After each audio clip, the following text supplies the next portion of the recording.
I've got to turn this dehydrator off. This thing is just loud in my ears. Loud in my ear holes. All right, let's get our monitor in. How are we doing today? What is going on? All right. Are we up? Are we up? YouTube, are we up? Let's wait and see. Let's all of us wait and see. Can I get a 5x5 in the chat? There we go. First multivitamins in, gosh, 2 years. 5x5. Thank you, Phil. Just arrived today. Oh my God, that's loud in my ear. Bring you guys down a little bit. Cool. We are up. We are live. We are really here. So we think. Do we really even know? The world may never know. How much you guys want to bet this gives me a nice and buzz here in about 10 minutes? So, first things first. Turkish coffee. Hey, Phil, Matthew, how we doing? I was about to set this all up, and the wife says, I want some Turkish. So, we get some Turkish going. Throw that in the trash. Okay. So, there we go. Got a Turkish coffee pot, and this is, appropriately sized for about 2 servings. So, we shall see here. Let's get the rest of our accoutrement. So, got our double wall insulated little coffee cup. We've got our fine ground coffee. Why my camera? It's a bit foggy. Ooh, that's no bueno. No bueno. Let's go a wipey. Any better? Not really. Probably just the light. Okay. So here we go. We've got our fine ground coffee on that grinder from what's their faces? Breville that I showed you guys the other day. This is setting number fine. I've tried going all the way down to 1, but it's too fine, believe it or not. So let's switch our camera around. Flip you guys up this way. We'll go through our prep. All right. We get our scale. I've seen a lot of people mess this up, but it is super, super easy. You don't even need a Turkish coffee pot, although it helps. Weight on this is irrelevant, but you do need to start with warm water. So I just put in some water and put this over here to get warm. And I had a stock pot over here preheating for bone broth canning, but that's got to move. All right, some stuff out of the way. Grab my bitch mittens. Move those. Turkish coffee is very close to Armenian. I love them both, but prefer Armenian. Interesting. I've heard that before a time or two. Let's see. Let's go with sweet today. Sweet coffee. This is one of those rare times where I'm actually breaking out sugar. So, we'll get that on there. Let's arrange this so you guys can see what's going on here. All right, tear that out. Cool. There we go. You know what? The wife likes it with some cardamom in there. So, why don't we go full tilt with my cardamom? There we go. Just regular old cardamom pods with sugar. It's Armenian. Gotcha. I always understood it as a personal preference thing. Didn't know it was specific, originally to one area or the other. So let's grab our mortar and pestle here. Throw in a few of them. Let's bust these up. Just very gently, and then pick out the pods.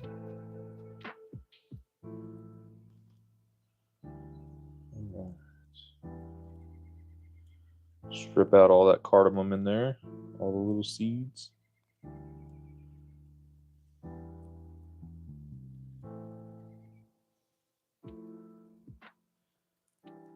You know, we were actually at this local place.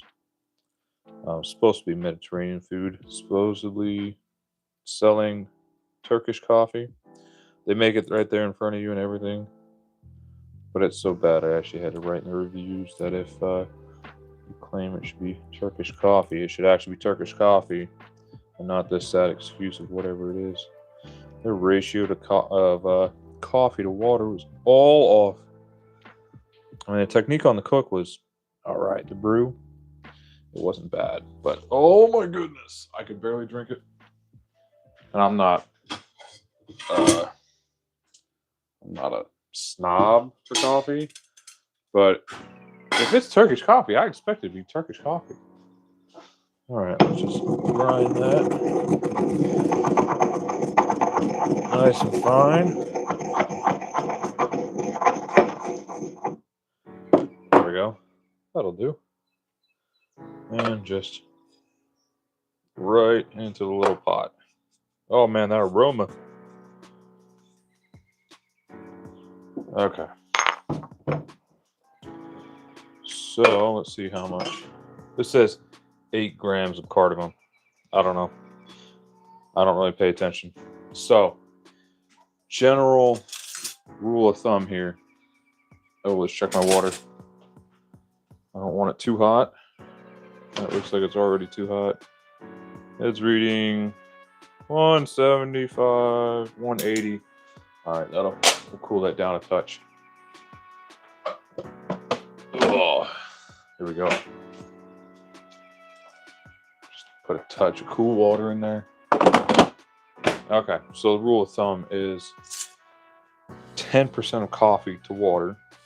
Normally in a single serving you use about 7 grams of coffee, but this pot likes triple batch, so I'm going 21 grams of the coffee. There we go. I just barely nosed up over there. Let's see. You don't want quite 10% of sugar. I'll just wing it on the sugar. I'll just put in a scoop and a third. Okay. And now we will grab our warm water. Tear that out. And we're shooting for 210 grams of water.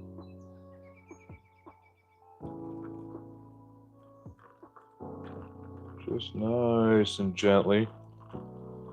Not too bad. Some people say stir all your stuff in ahead of time and then don't stir it after you add your water. Some people say stir it after the water. I find it doesn't really matter a whole ton, as long as you don't over stir it. 8, 9, 10. Perfect. Look at that. Right on the money. But the one thing, yeah, like I said, fine consistency. Don't over stir it. 1, 2, 3, 4, 5, 6, 7. Done. All right, let's come over to our heat now. Ooh, and there we go. I got this little bitty burner back here, and that's what I use for this the most. We're gonna go on a medium-low heat. We're gonna gently warm it the rest of the way. Let's get you guys a little bit of a crouch there. There we go. There we go. And just let it go. You want your cook to take, if I remember correctly, about 30 to 45 seconds. So we'll turn this up a slight bit more. And we'll just hang on to that right there. Get a nice balance point over the burner. Okay. Let's see if we can see this in here. There we go. Let you guys watch the coffee.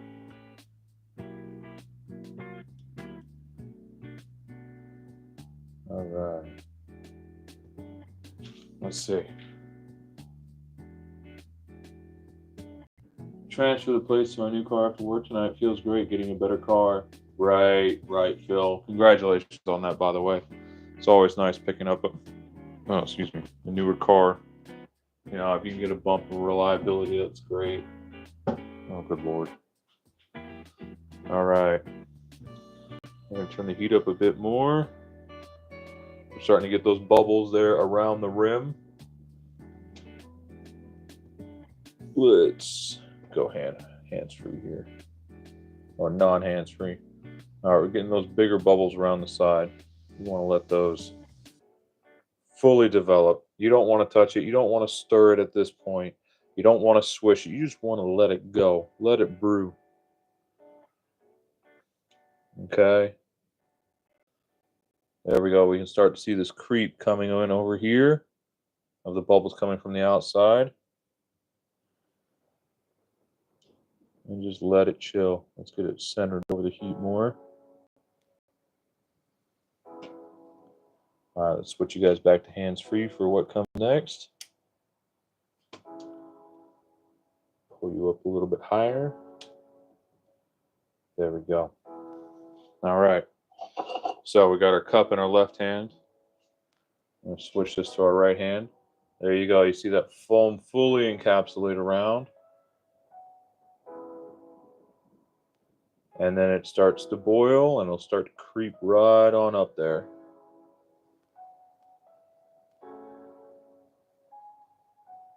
All right, here we go. We're starting to take off.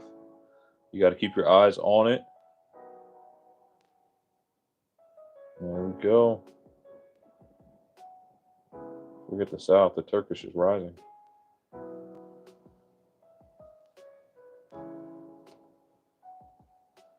Just resist the temptation to swirl it.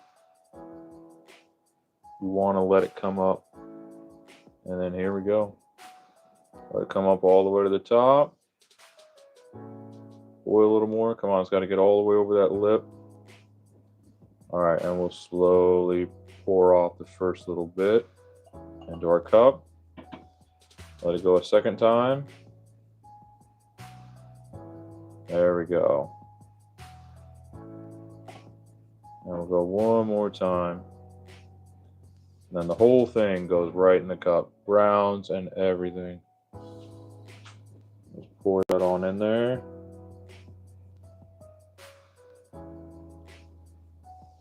And look at that. Empty pot. That might not look like much. There we go. But I guarantee you that is some good Turkish. Stand on the business. What the fuck is that? That is Turkish coffee, my uncultured friend. So, I'm going to send for a runner. Where's my phone? My phone has gone missing. It's AWOL.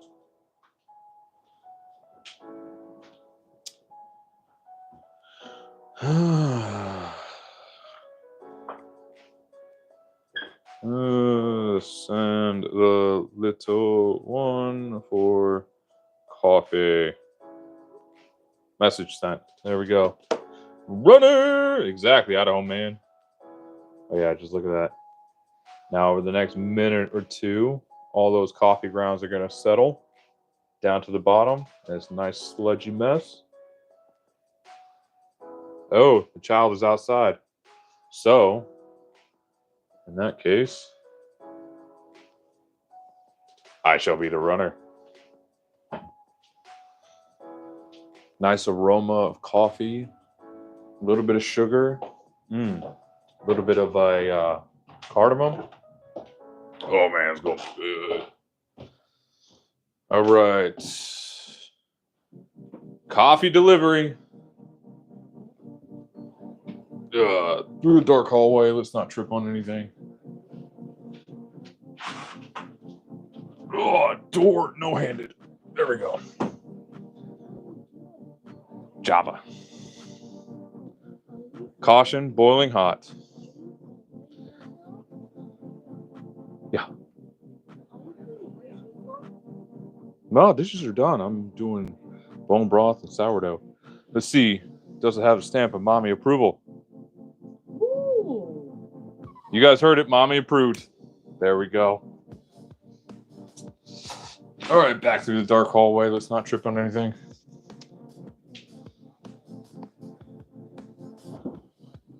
All right. There we go.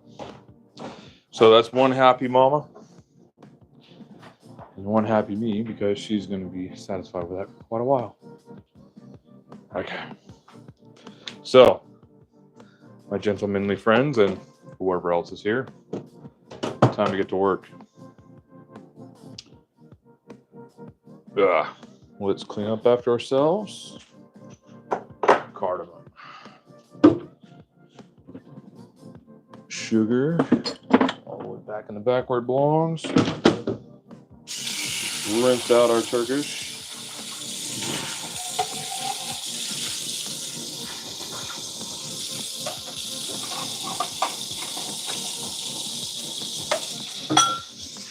Wash this out. All right, and let's grab a little itty bitty jar to put the rest of those grounds in. Okay. Got ourselves a pint jar here. Okay. And that'll be enough for, part of another brew in the next coming days. Right. Don't be an idiot. Again, I must tell myself. Label. Turkish. There we go. Over here in the coffee cabinet. Wipe down our little bowl. So how are we doing today? Anybody else need the caffeine? I could probably use some. Okay. Next things next. Sourdough. Easy way. So we got our sourdough yeast culture here. I've had it out warming for about an hour. See those nice big bubbles. It is nice and active and happy. Good times. So let's switch this around. All right, we'll grab our mixer. I think I'm going to do a double batch today. Oh, I hear it ring a ding a ding in my ear.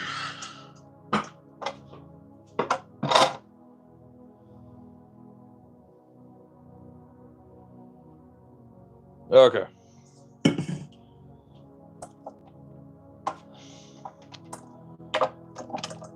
I'll unwind this. Will she reach? Let's move her over here. And she reaches. There we go. Grab her scale back out. Power. Just make sure. Framing. All right, you guys see that okay? Good. So, tear that out. First thing, agua.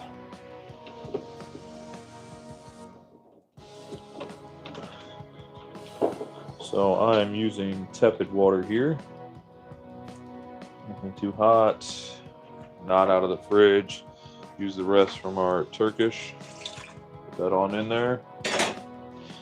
And so normally we do 735 grams of water per kilogram of flour. So we're doubling that. So we need 1,470 grams of water. Check my math on that one.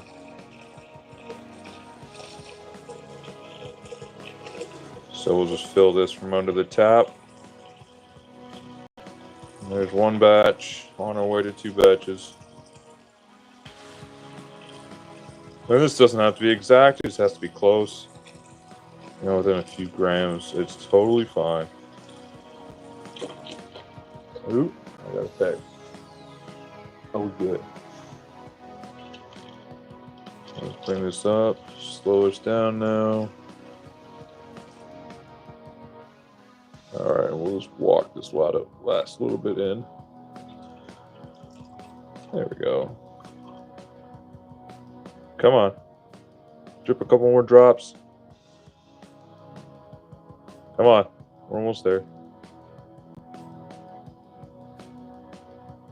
There we go. 1470, gentlemen. Reset that.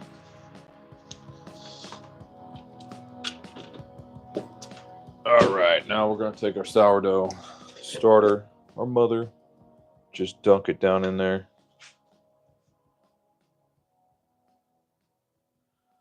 At home, man, fixing on taking a nap. Passed my boards yesterday. I'm tired. Well, congratulations, man. Now we can just get all this in here that we want. I could use way less than this or way more. It doesn't really matter. Taste nice and sour. All right. We will feed that here in just a moment. Disregard this number here. It doesn't really matter. So tear that out again. So lately, I've been adding just a touch of sugar to this to get the whole fermentation started. So since I'm doing a double batch, I'll put in about double what I normally do. It'll be around 20 grams, not too much.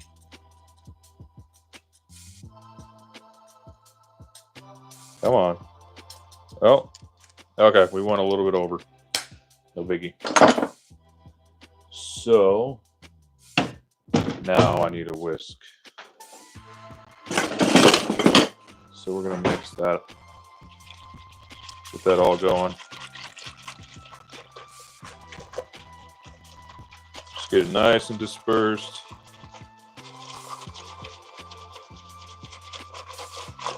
Now, if you want to be super squirrel and advance this along quickly, you'll actually stop here and let this rest for about 20 minutes until you see bubbles start coming up out of there.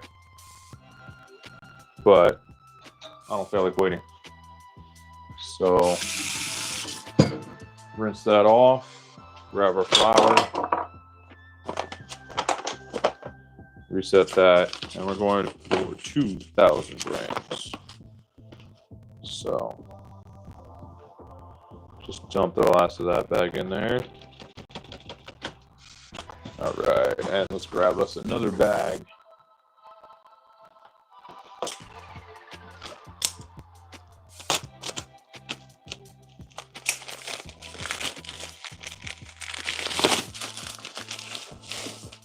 Okay, there we go. Got ourselves a brand new bag. Let's get it open.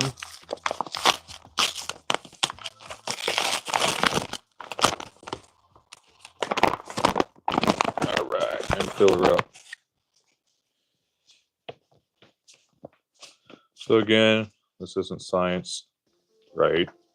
But close enough is good enough. But yes, actually it is quite scientific baking. But it's okay if we're a little bit off.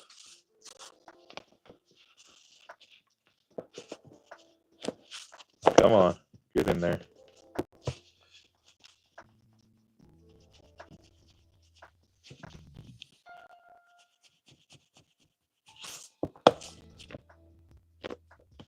Come on.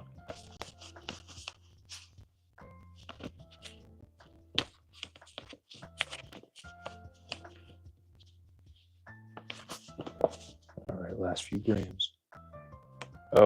Oh, is it gonna tip? Nice. Oh, I tipped too far. There we go.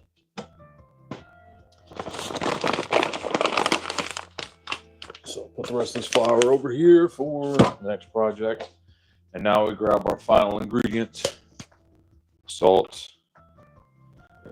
Tear that out. Normally we do 20 grams per kilogram of flour. So we're going 40.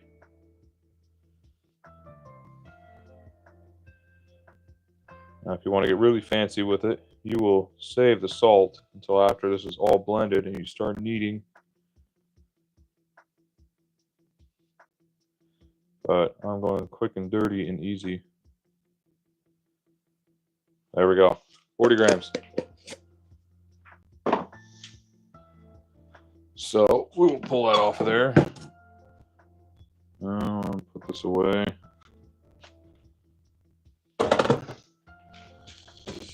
And where's my hook? Oh, here's my hook. Arr. So we're just going to gently mix that in there.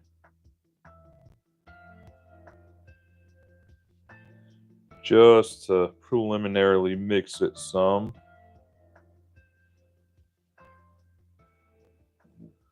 There we go. Just incorporate it slightly. Just lessens the chance of us making a huge mess. Okay, that's good. All right, now over to the old KitchenAid. Same. Hook her on, lock her in, and up we go. There we go. Let you guys watch here. So just turn on just the lowest setting just to finish mixing all that stuff. And then we'll set it in kneading. It's probably about as big of a batch as I would push this size of KitchenAid.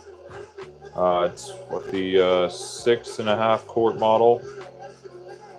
So it seems like all it can do is about 2 kilograms of flour, which, you know, that's not insignificant. That's what, almost 4.5 pounds of flour. What, 3.5 pounds of water, something like that. So we'll get it in there. So now that we're mixed up fairly well, we'll increase the speed. The book says setting 4, and so setting 4 it is. Oh, the preppy girl. How you doing? Well, you just missed Turkish coffee. We got sourdough going here. And then I've got to get this bone broth in here all canned up. So that is the projects for today. So we're just going to let this mix up and knead. And we'll check back in on it in just a minute. How you doing today, Preppy Girl 123? Oh, there we go. Make sure we're not going to fall off. Okay. There's a lot of people out there that make canning sound a lot harder than it is. I like going the easy way. This is all clean. It was boiled earlier this morning, and it's cooled down quite a bit. That's how I like doing my canning. I break fewer jars that way. So we're just going to try to match the temperature of our canning water to the temperature of the bone broth to minimize any breakage. We're at about 160 in there. And let's check our canning water. I was warming up earlier. Where are we? About 120. So we'll just turn that on low here. Let that warm up some. Oh, I'm doing well. Can't complain. All right, I have got this grate that I normally stick on bottom. When I'm doing my heat sealing, that just goes right there in the middle on bottom, and it'll just stay there for a while. All right. Let's see, we get our cutting board ready. Move that over a smidge. Okay. And let's start gathering our jars. Let's see. Do I want to use wide mouth or narrow mouth? What lids do I have handy? If I have enough narrow mouth, I prefer to use those. Wide mouth, regular mouth. There we go. I have a box and a half of regular mouth jar lids. So let's grab out a bunch.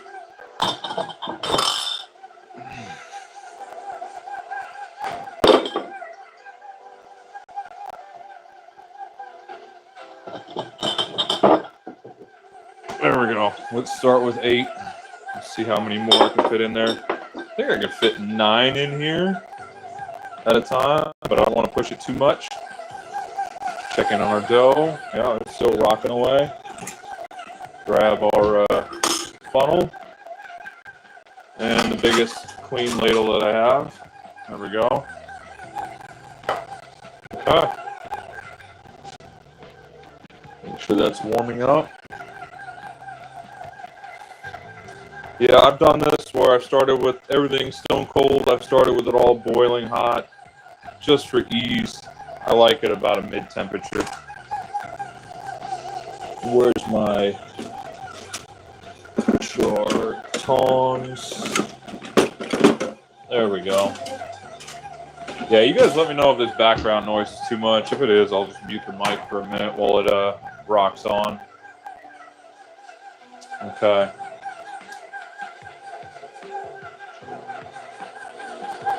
Let's see.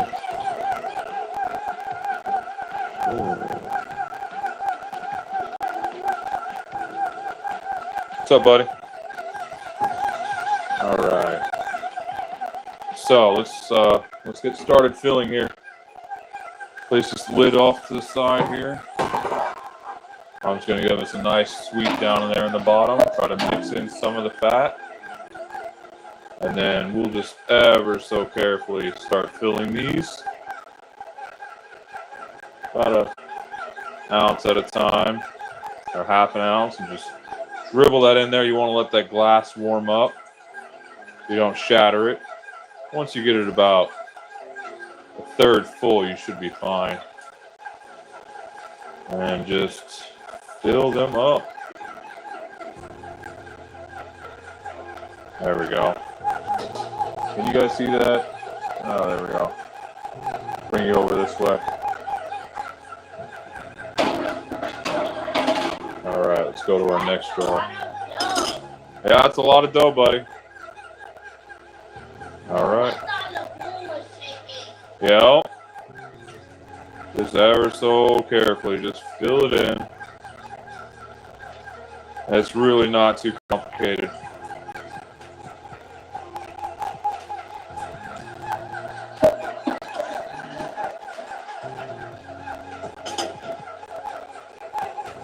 All right. Nice and easy here.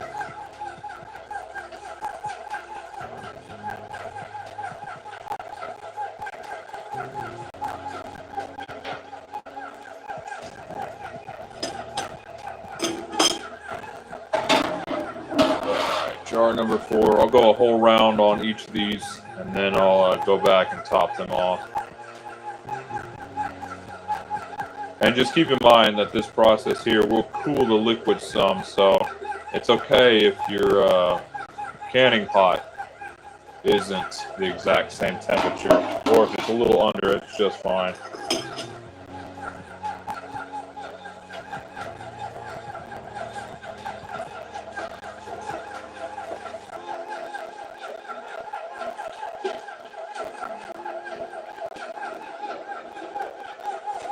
Give you guys a little different view here. All right, stand by.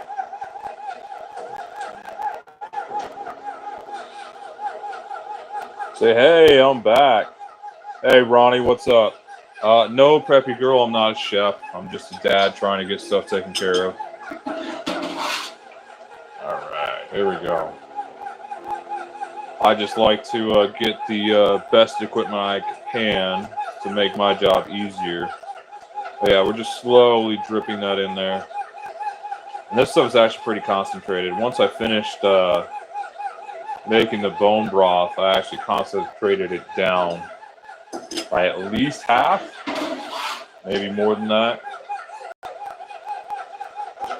So, and then also this round I'm not skimming off any of the fat. If I wanted to skim off the fat, I would transfer this to a smaller pot and put it in the fridge overnight. And then it just comes off super easy. Oh, my Missy brought down the leftover coffee. There we go. Rest of the Turkish. Thank you, Missy. Oh, that is perfect. Not too sweet, not too much cardamom, just right.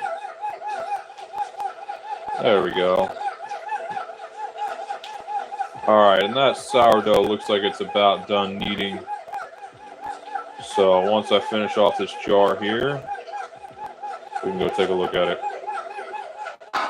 All right, watch out, you. Okay. We're getting there. It's starting to pull away from the sides. We're going to let that go a bit longer. Oh, I was going to say, you look like a really good cook. Yeah, my wife's got a really sensitive palate, and she has no complaints with my food. Let's put it that way. So, round 2.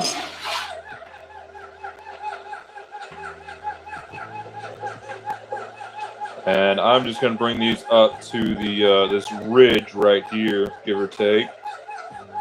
Maybe a little bit under, so just to the bottom of the neck. We want to leave a little bit of room for some expansion, but we also don't want to waste too much head space in the jars.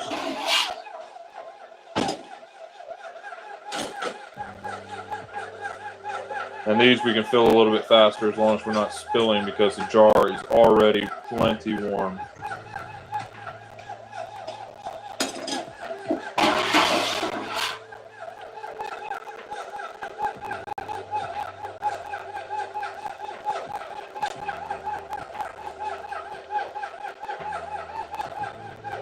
There we go.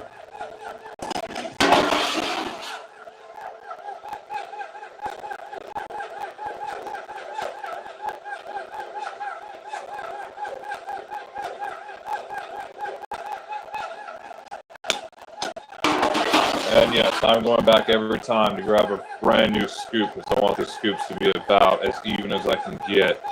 If you don't, you'll get some with way too much fat, some with way too little.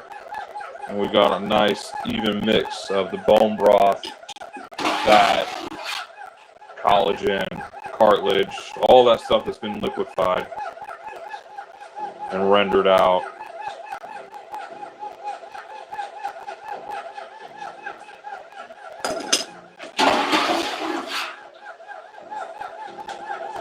All right, there we go.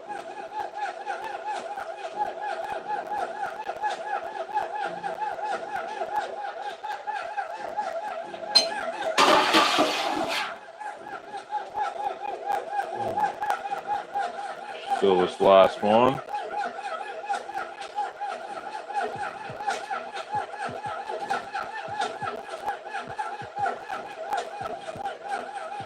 There we go.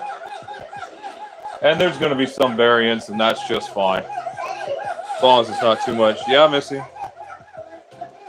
Where was that from? The last little bit. Oh, okay. No, I'm not letting you take the last little bit of flour. No. All right, there we go.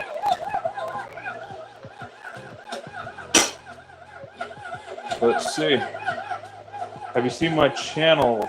No. No, I haven't. Uh-oh. What's going on here? We got some drama? Please what? Please what? He's out of your league. Idaho man, chill. Chill, bro. So there we go.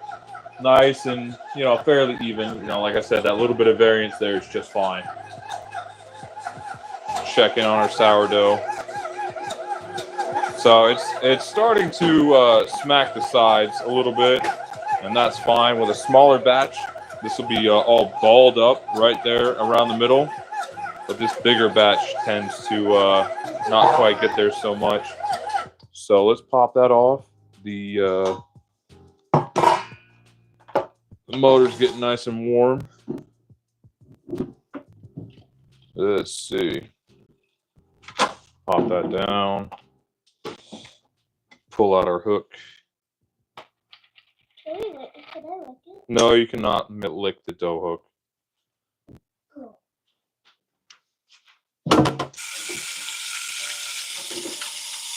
I'm back. What do you look like? Well, preppy girl, check out some of the shorts. You see exactly what I look like on there.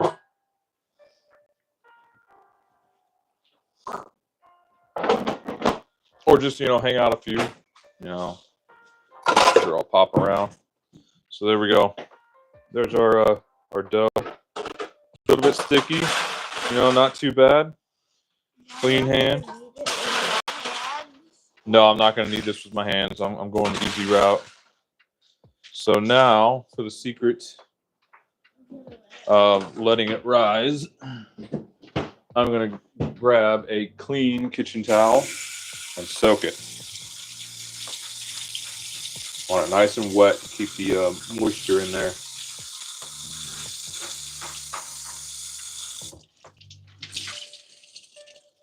All right. Want it nice and damp. Throw it in there. Pop our oven open. Readjust. Daddy, why do you need wet towel? To keep the humidity in. That's why you want a wet towel. Just put it there right on top of our pizza stone. And I'm going to use the dehydrate setting and just leave it at 120. Let that start. We'll check back in on that in a little while. Okay, now back to our bone broth. All right, so instead of making a mess, I'm going to grab a ramekin, throw a funnel right in there.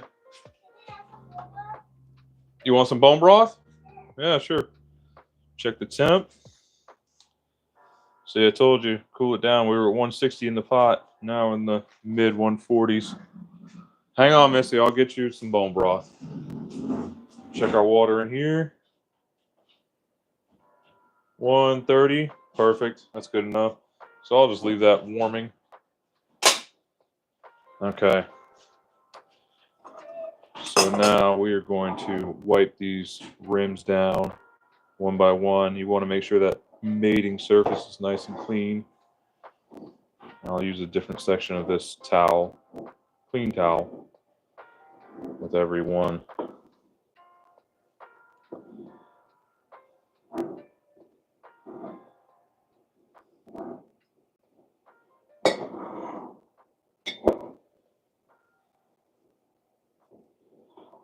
And this is really the key right here, making sure it's clean and dry. Doesn't have any oil or sauce or whatever on there. Pull these out. Daddy, then you're gonna lock the lids by boiling it.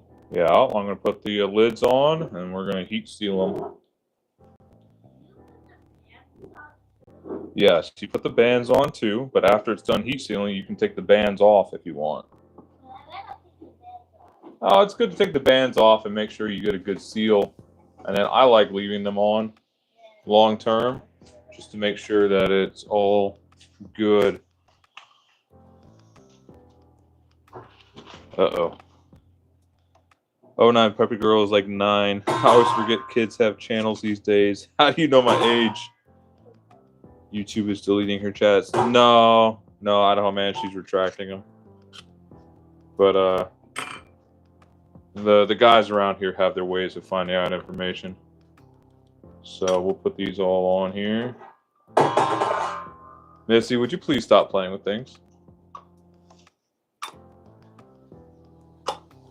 Look at that. That box had the exact number of lids I needed. All right, now with these bands, you want to put it on just till it stops, and then just a smidge more. That's it. You do not want to over tighten these because they will bust. Grab some more bands here.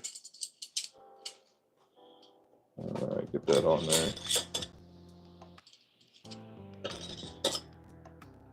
There we go. You don't even need to hold them when you're doing this. You want to tighten it just to the point where it's about to break friction on the cutting board. All right, one more.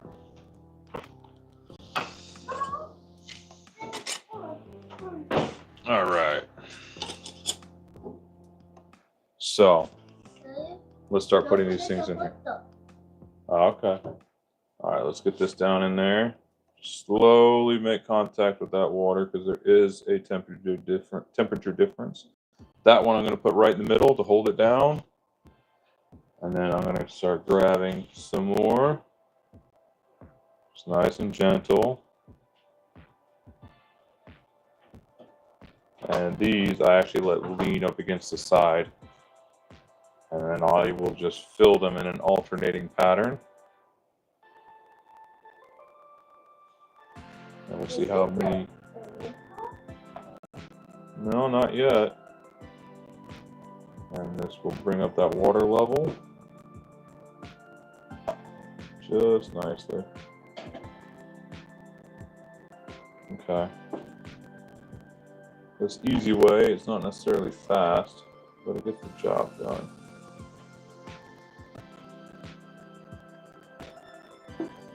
I can definitely fit some more in there.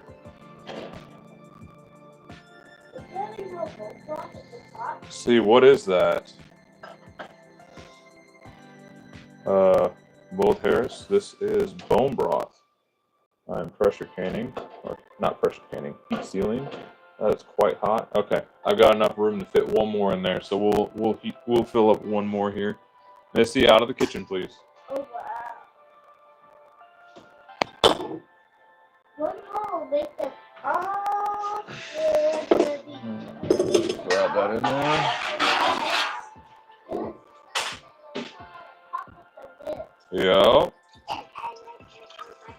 One more jar will raise that water level enough to cover the lids, which is what you want. And then I'm going to likely add a little bit more. That amount of water in there, it's perfect if I were able to add 2 more jars in there.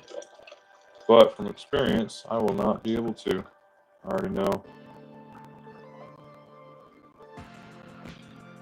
So just add a tiny bit more in there. There we go. We'll reach around. There we go. Grab out our new box of lids here. Okay. Thank you, Missy, for the band. Can't forget the towel here. Wipe off the rim. Okay. Lid. Band. Just gentle. Oh, you guys are going to want to see this. And just in it goes. And they'll just settle right on down in there. Just covering the top by about 1/4 inch. I could go a little bit deeper. No, Missy, don't put those away. And now we're going to turn up that heat some. I'm going to turn it up about halfway. And we just let it sit. Just let it sit. Don't start your time yet. We want to get this to a full, gentle boil. And then we start our timer. All right, thank you, Missy. That goes over to the other table. Pull our cutting board away from our pot there so it doesn't burn. It already did a little bit. It's okay. See, how old are you? I'm in my mid-30s. Back in 2020, there was a black market for canning lids. Man, Idaho, I remember. But do you know what I did? I went on Amazon and I bought a 100-pack. They came wrapped in plastic wrap, and I still have about 1/3 of them. Oh, there we go. So, although people were fighting over these worked for me just fine. I never had a problem with them. They always worked perfectly. So, I kind of get it. And, during that whole time period, people also fought over toilet paper. I just went on Amazon instead of subscribe and save, and I always got it every single month.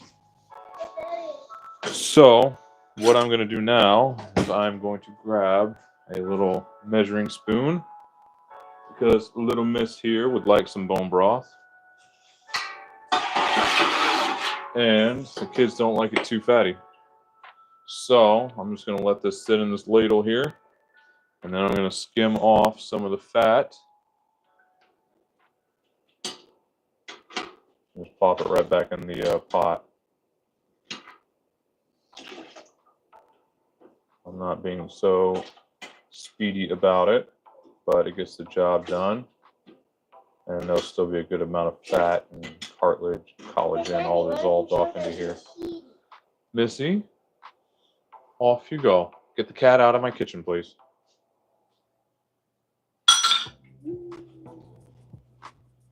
All right. There we go.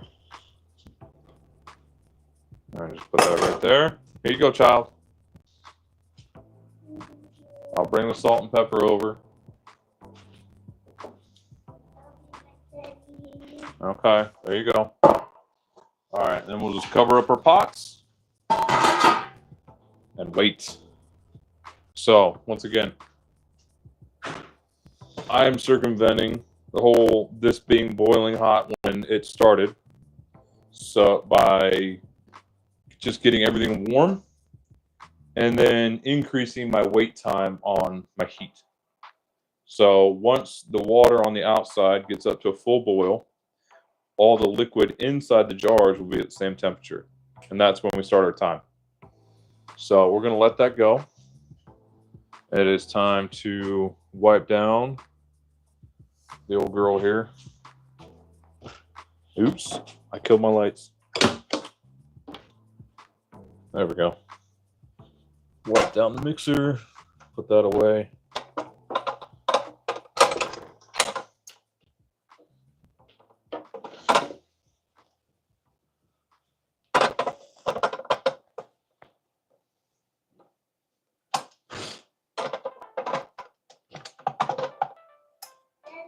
Okay, there we go. Yes, Missy.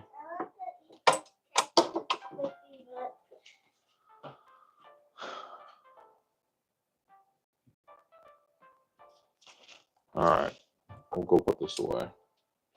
Hey, buddy, if you're still not feeling well, you should be resting in your room, okay? Okay. But you're still sitting there like you have no energy, and sounds like you're all congested. So it's definitely time for you to go rest in your room. All right, mixer put away. Izzy, when you're done with that, I'd like you to head off too. So, time to take care of our sourdough culture here, called the mother. I have decimated it. There's hardly anything left. So, I'm going to take and add in approximately equal parts flour and water to it to give it more food. And then it'll be ready for whenever I'm needing to make another batch. And this will just sit in the fridge. If I was going to use it again tomorrow, then I would just leave it out. Just take it with a chopstick. Mix it on up in there. That's a little bit thick, so I'll add some more water to it. Mix that up. You're going for a very thick batter consistency. So about like that right there. Nice and sticky, but not too sticky, not too thick, not too thin. Lid back on and back in the fridge. If you're not going to use it, you need to feed it about once a week. And that's about it. So that goes back in there. And there we are.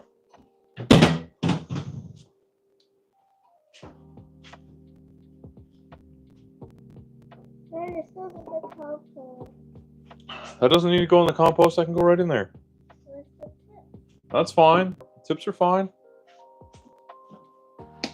You pick it, you eat it, child. All right. Adolin, hello. Remember you? Yes, I do. We were talking day before yesterday. All right. So this is the last little bit of the Turkish coffee here. And when you tip it, you'll see down on the bottom all those grounds, that sludge. It should be nice and firm down there on the bottom. Just drink the last little bit, and And then all that's left is that sludge. That is beautiful Turkish coffee, nice and smooth. You might see a chunk or two down in there. That is from the cardamom. Adolin, shouldn't you be in school right now?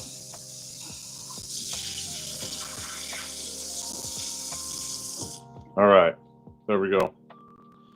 So let's get our strainer back in there. And then, yes, I cheated on you guys. I went ahead and did my dishes already, but they need to get put away now. So let's go ahead and get started. Aries Edits. Hey, what's up? Megan, hi, how are you? Oh, it was a half day, so I got out early. Nice, nice. Those are always nice.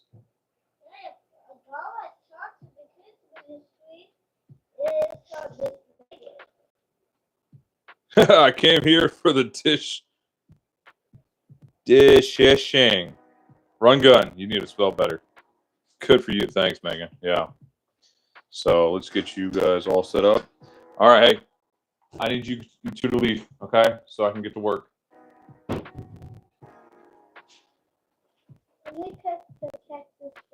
All right. Hurry up with the cactus. Check my framing. All right. Time to put away dishes. I love these half-gallon bowl jars. Absolutely amazing. There was a time where I had, 10 to 15 of those full of bone broth on the storage rack at any given time. Daddy, you put 14 chickens inside the sofa. Yep, that's when we used 14 old chickens to make bone broth. It was our chickens too. Yep, they were our chickens. What's that? Yep, I did 19 chickens because that's all I could fit in there. I did a 19 chicken batch of bone broth. Yep. And we were eating and she thought that we were eating it. He said, "No, thank you. You can rest." Yep.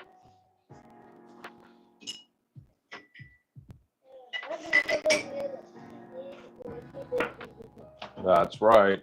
All right, Misty. Okay, you made that bone broth for yourself. Added all that stuff. Nobody's probably gonna want that but you. So you had better finish it. Okay. We'll see. We'll see. Finish putting this glassware away. Check in with you guys.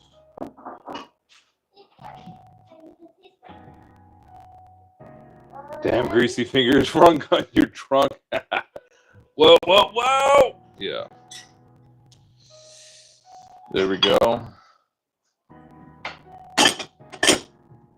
But yeah, I can tell that I've slacked off on my canning, my production of food, because my cabinets here for the all my jars are full. Can you give me a little tiny spoon? Little spoon?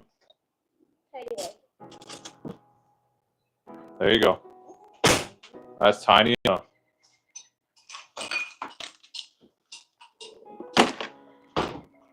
All right. All right, you go and enjoy. You better drink all of that since you made it for yourself. Coupe glass. That needs to go upstairs for the boss.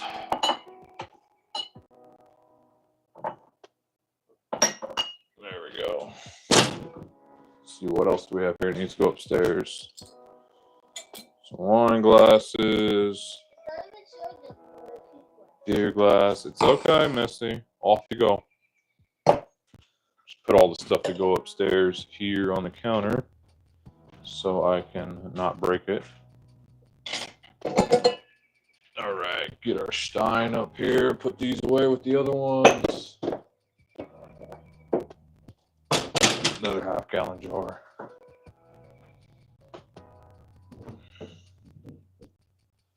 Uh-oh. There's no room for that one. Will it fit in here? Yes, it will.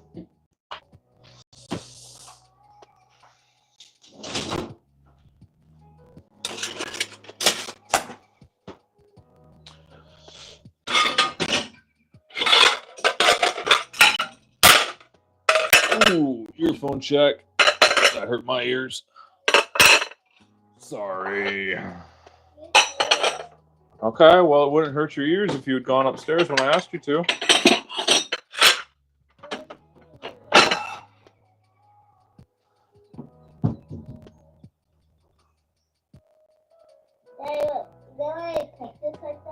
Why?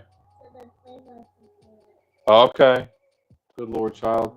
This little girl's putting aloe vera into her bone broth. Special children I have, indeed.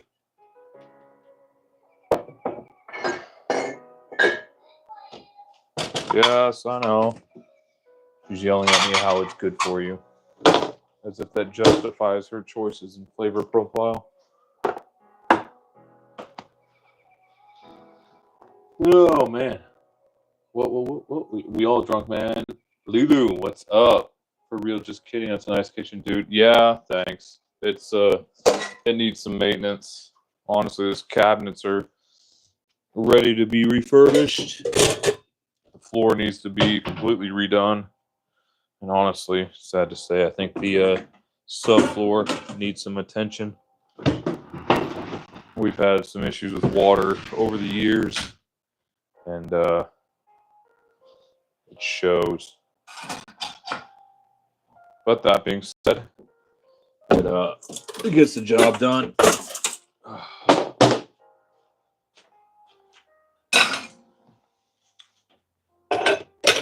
Finish putting these away.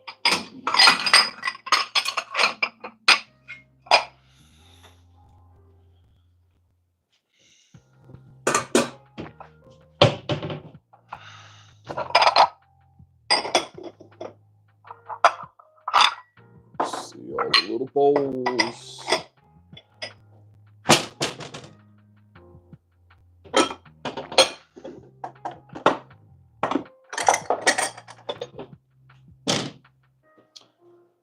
Right.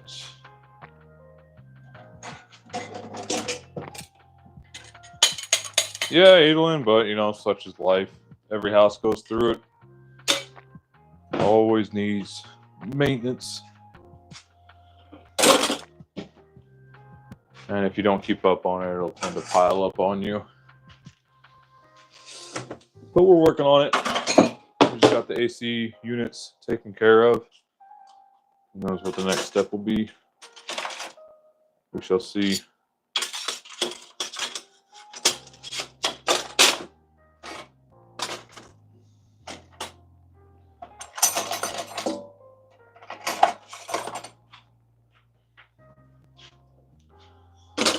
Let's see.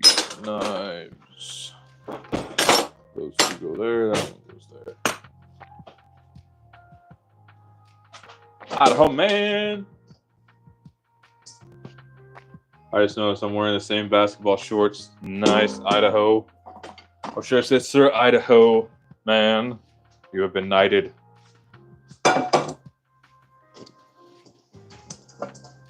Ugh.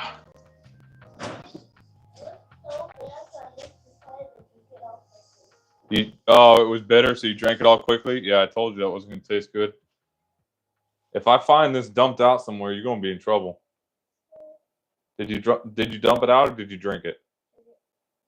Drank it? Drank. Not I drinked it. I drank it. Off you go.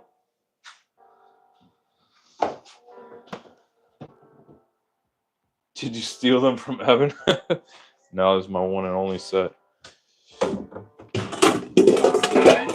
Probably came from like TJ Maxx or something like that.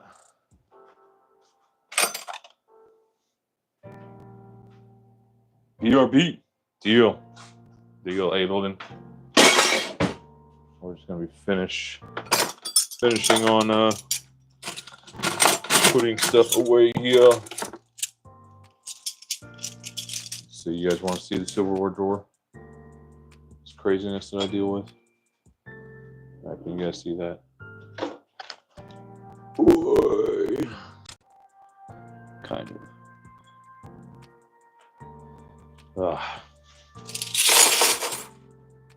Soak you guys down a smidge. There we go. see, we got chopsticks all facing the same direction as they go in, so I don't have to undo them later. Silverware, set 1, set 2. Miscellaneous sets get put away somewhere else.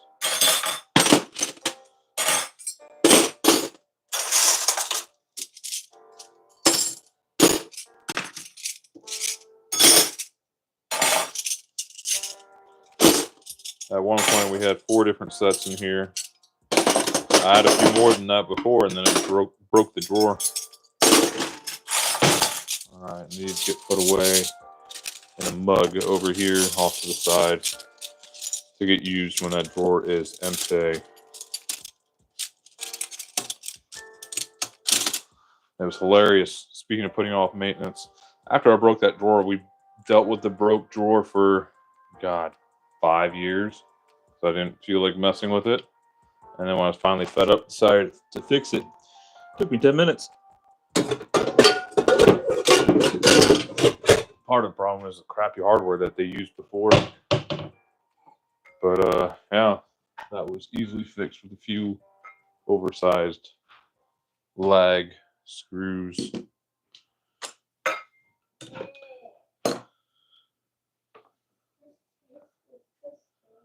Well, yeah, you added so much weird stuff. All right, now let's get our oil infuser put away. What's the yucky yellow stuff? Well, yucky yellow stuff. Mr. Landfill has returned. How the AC with this heat still chooching? Matthew, I have no idea what you're saying. You guys having all the fun without me? Well, Phil, that's what happens when you're the responsible one. You're the only one here that's like out for working. Oh, that's the gasket, child. That's the gasket.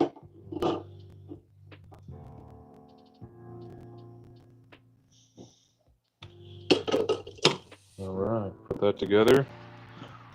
Our Levo C. Put that away over here. Ain't she pretty? All right, let's check out our bone broth. See how we're doing. All right. So you can tell by the color of the water that we have not had a jar break yet. You can still see to the bottom that grate nice and clearly. It is coming up the temp. We're not leaking because there's no oil film on top. So yeah, that is looking pretty good. Ha ha ha ha ha ha ha. I'm asking if your central air is working good with the heat. It's 90 plus in Chicago, but it's warmer down by you. Well, Matthew, today is surprisingly a mild day. We had that weird freak storm that came through. And with this brand new unit that we have in here, it is doing amazing. So, no issues whatsoever with either unit now that we have it all taken care of. Now I'm back, so I don't know what we're doing. What we're doing. They were doing. Very well, Adolin. Very well. See, older customer here saying he paid twice for his bill, but the other bill was from a year ago. Oh, Phil. Sexy system right there. Right. And we have its twin. Let me show you where its twin is. We have twin systems. We've got this one right here. If you follow, you notice we have our humidifier line here, but we have a second humidifier line. Let's go for an inversion. I doubt you guys can see up there, but way up there. You know what? Does this have a light? Oh, there we go. Oh. So, way up there, system number 2. Well. Oh, all the way up in the attic, child. I don't know. Oh, here we go. Contact. She's chooching. It's 78 here right now in Connecticut, but honestly it feels like 90. Oh, Adolin, you got that New England humidity up there. Oh my God.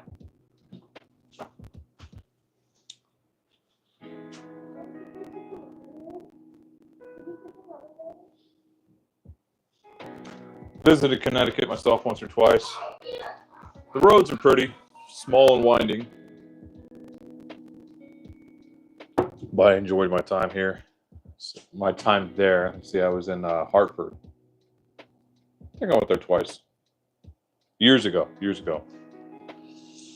All right, so let's put some stuff away here. Fried onions go there. Got our gochugaru. Two kinds, the Korean kind and the Chinese kind. Everyone dries fast in Connecticut. Lol, Mr. Run Gun. That's a symptom of being so close to New York. Oh, you're in West Haven. Okay. Yeah. Right through there a couple of times. Let's see what else needs to be put away. Got our powdered onion. Put that there. Let's see. Wrap up our flour. Got some random powdered something over here. So it might have been garlic, but that can go to the compost and get washed. I went to New Young London and Groton last year. Yeah. Heck yeah, God is good. You got it, Matthew. He certainly is. Let's see, this needs to get washed. Don't know how long that water's been sitting there.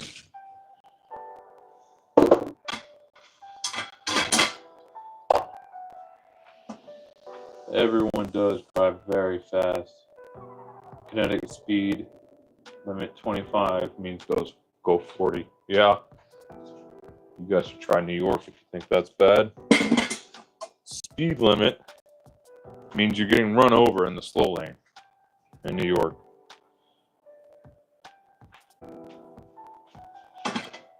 Ridiculous. Absolutely ridiculous. I'll get rid of this stuff that the little one was using.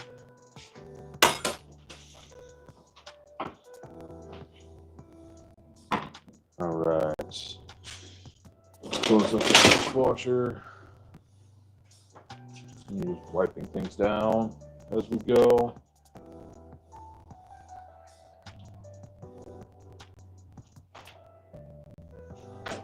Oh, I left you guys behind. Where are my manners?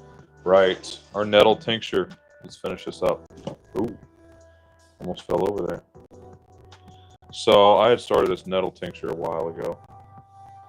And let's get her finished. Oh, that's too low.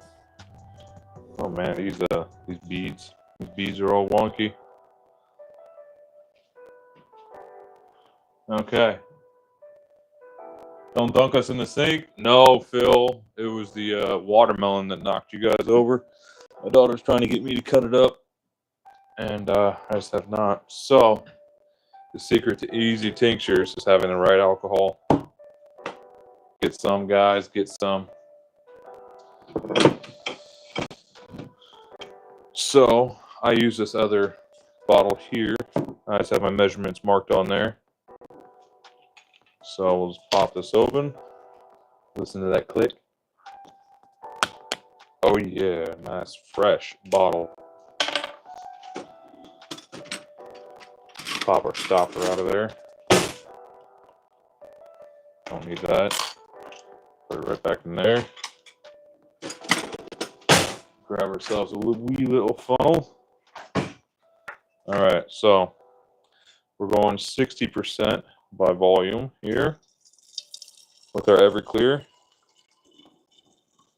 And you can use any sort of alcohol you want as long as you're over 50% alcohol by volume.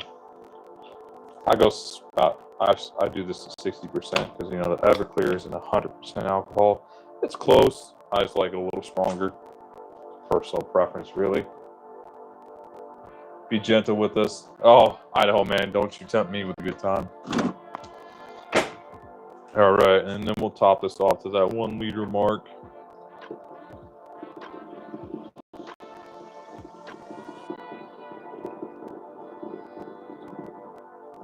And we'll top her off. And now we're diluted. So we're about, 58, 59% alcohol.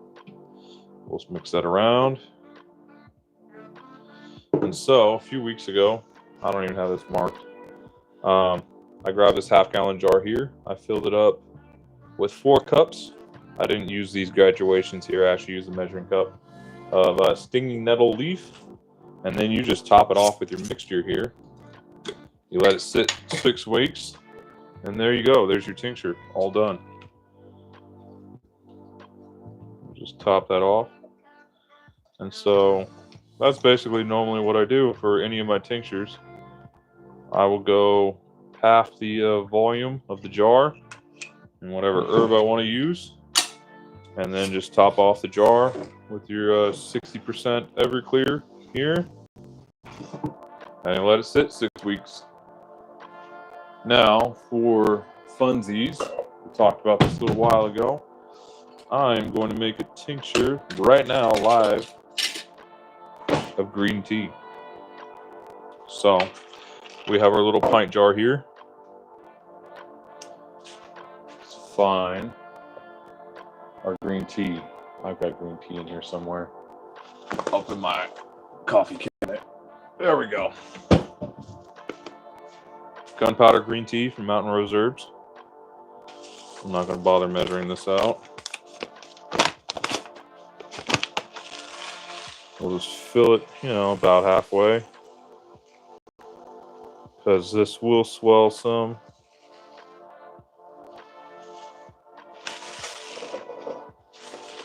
A little bit more.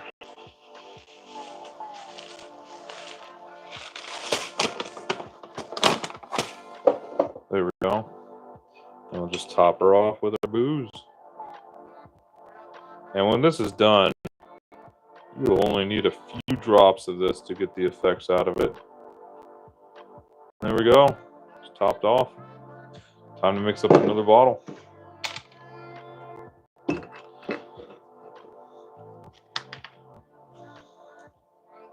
Oh, I forgot to put that stopper back on.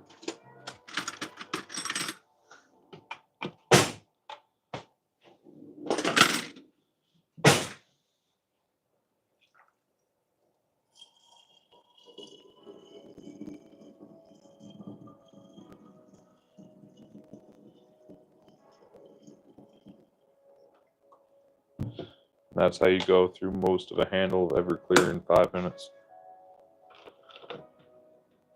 And that's all that's left right there. Boy. Top it off to our liter mark.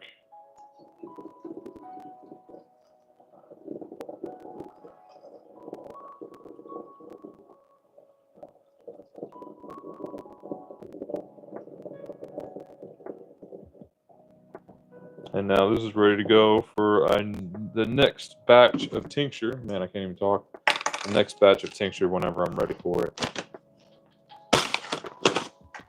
And we will cover up our green tea. Give that a little shake. Get some of those bubbles out of there.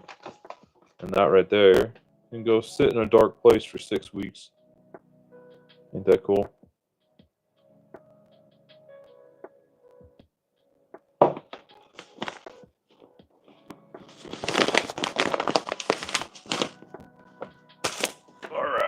Put that away.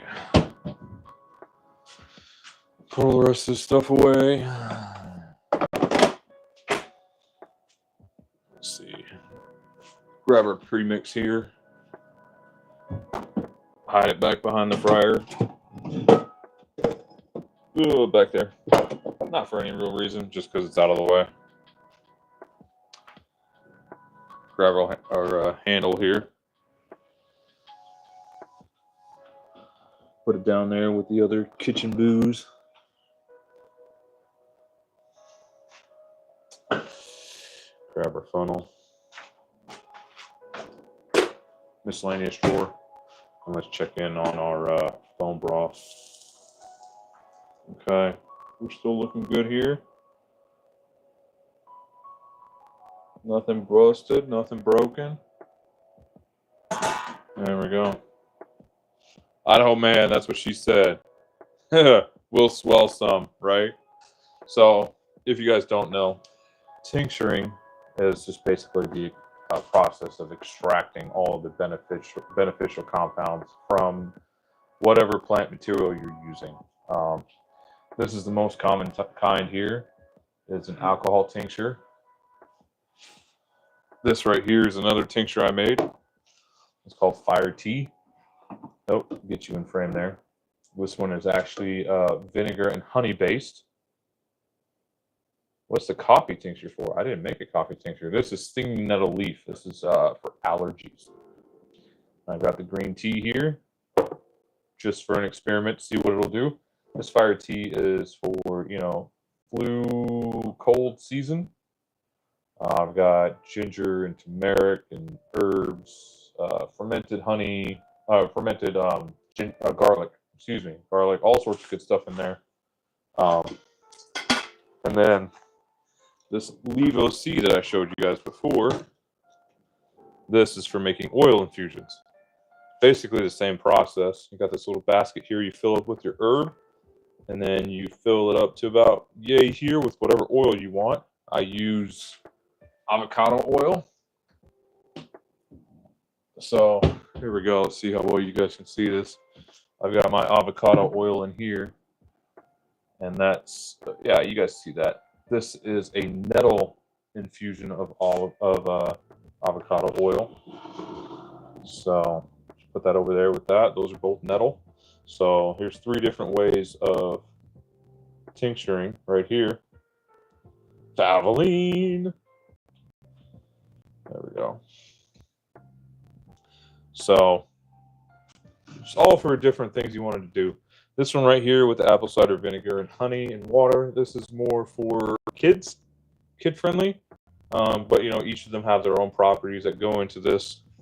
From what I understand, using alcohol on these two will give you a greater level of extraction. So it's more effective. My bad, guys. And then here with oil, it is much, much faster because this actually warms it and then agitates it with that little black agitator down there. And so I can have this done in about 3 days, 3 10-hour sessions, versus this right here, which is a 6-week process using no heat. So this is the kind of the traditional way of doing it. And so, yeah, you said whatever oil you wanted to.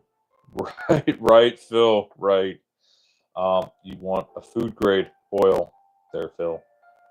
It's generally accepted that the avocado oil is the best quality out there. It's what you want to use. So that's what I go with. These are about $12 per liter, maybe 13 at Costco.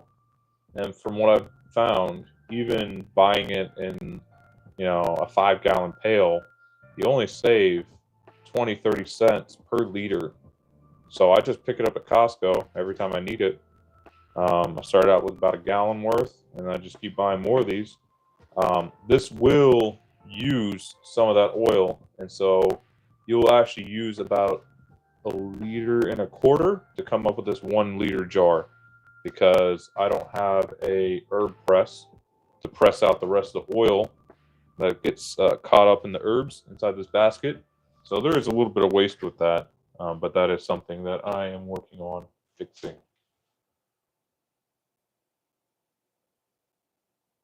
But yeah, so there's your quick and dirty about tincturing. You just look up whatever herbs you want to use with whatever properties you like, and just pop those on in there.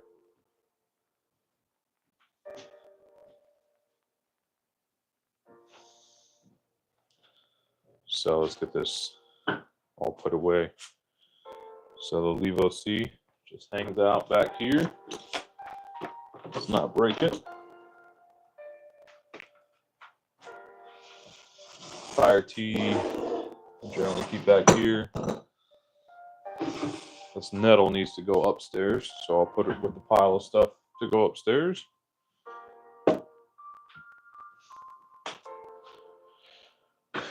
And this nettle oil goes up here in the cabinet with the other infused oils.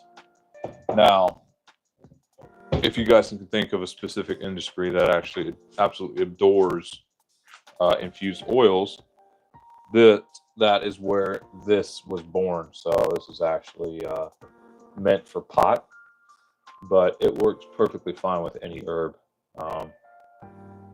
Might try it with pot one day, but that would be a lot of pot. I mean, you're talking $250 worth of pot to make that worth it, and that'd be enough for 5 years worth of consumption. See, a farmer's market near us has about 30 flavors of infused oils for cooking. I just love that place. Yeah, Phil? Well, this is how you can do it yourself. I think this unit is about $250, give or take. And then about $20 per batch in oil and in oil and herb. And there you go. You get a full liter for about $20. So let's put this tincture up away in the cabinet and check in here. Let's see how our sourdough is going. It's been in there rising at 120 for about 45 minutes. See how we're doing. Yeah, that's looking swell. So the thing about sourdough is it will rise much slower because the yeast is natural. And so it'll take quite a while to get that doubling in volume that you're normally looking for. Let's take a look at our bone broth here. Yeah, those bubbles are getting bigger. So we're getting closer to a boiling point. I can start to see some bubbles filtering up. So I'm actually going to turn the temperature up here to about 3/4 or a medium high. And we'll let that go ahead and chooch. Let's see. Give you guys a view of that real quick. And I'm going to go throw out some of this glass I have sitting around.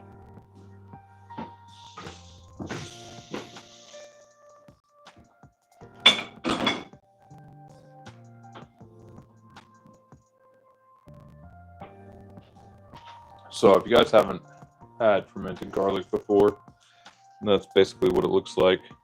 This I fermented, was it 3 winters ago? And it's still perfectly good. You just throw a bunch of raw garlic and honey and just let it go for about 6 weeks. It's incredible stuff. So I'll just leave that back there. And if you filter out the fire tea, that's what you're left with. It's that honey and apple cider vinegar infused tincture, pure liquid. Good stuff. Nice and potent. But yeah, so that's where we're at. Kitchen's pretty much clean. We're kind of in a holding pattern here, just waiting. So does anybody have any questions on things? A lot of pot, go big or go home. Oh man, I almost dropped you guys again. A lot of pot, go big or go home. Yeah, nice, Phil. Yeah, that would be a lot of pot.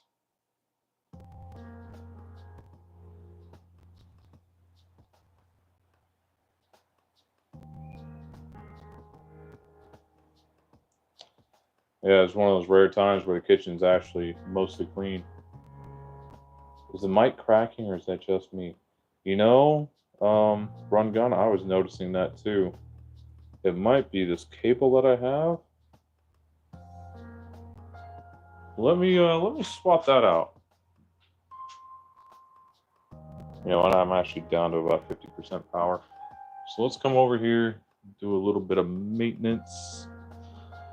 All right, give you guys a view of the table here. Stand by.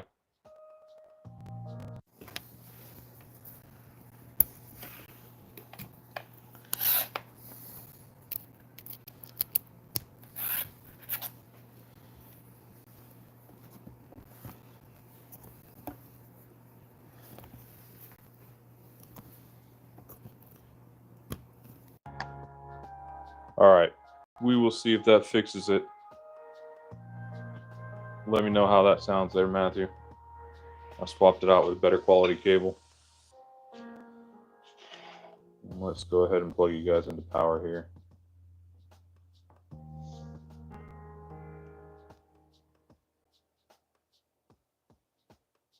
All right, we're charging. Cool.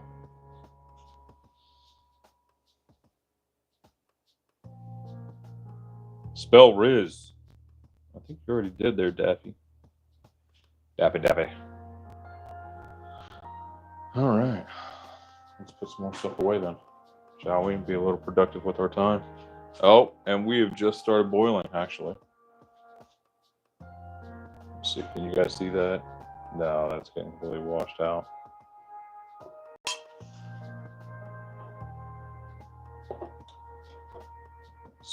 Swap out some of these Brillo pads with some new ones. Oh, you know what? I know what I need to do. While we're waiting, I need to mix up some mineral powder while I'm gone. So let's get that new Brillo pad over there. Grab our supply. That needs to get washed.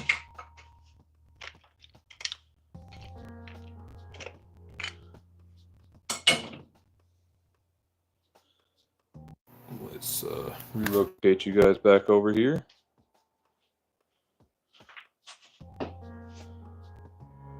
Are you a baby Gronk's father? No speech, ate me. Ate me. Right. Sure, Daffy. Daffy drunk.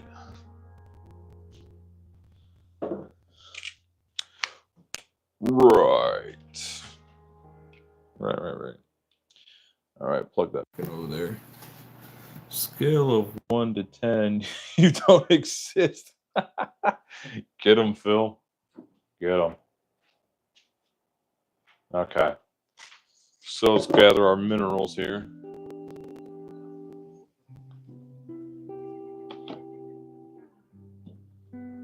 All right, so we've got our sodium, magnesium, trace minerals, L-theanine, calcium.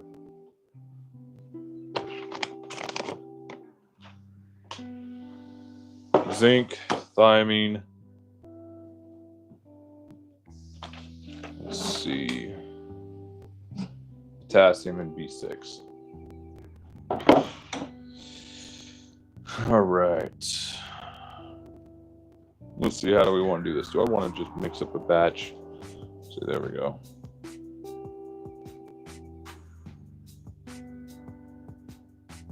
I don't speak yapping. Are you trying to riz me? Daffy drunk? Yeah, I think you're the one just yapping here. Just chill, Daffy. We don't need your tweaker energy, sir. You're drunk. Indeed, my fellows. Okay. Where's my funnel? My funnel's still wet. My funnel is still wet. Alternate funnel. Alternate funnel attained. Okay. Okay, so our stock tank is here. Stock pot here is boiling. So I'm going to turn it down to a medium low. I'm going to set my timer here for, let's see here. Let's go. Normally I do 20 minutes. Since this was so cold, I'll go 25. And we'll just let that roll. So 25 minutes. That bone broth is ready to come out. And we'll just let it chill. Not trying anything. You don't exist. Like crap scraped off my shoe. Man, Phil, vicious. Vicious. All right, I got my bottles here. All right, let's get this underway.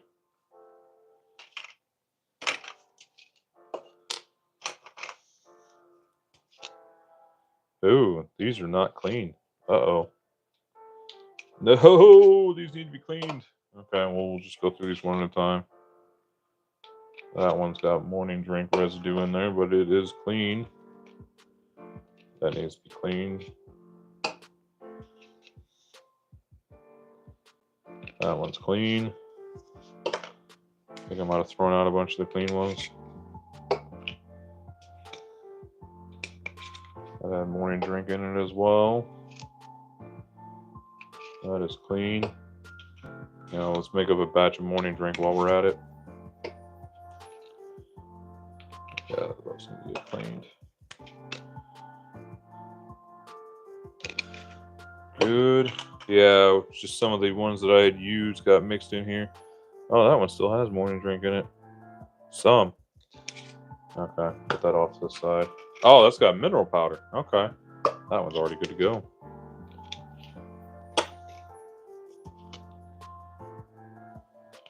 That's clean. Clean.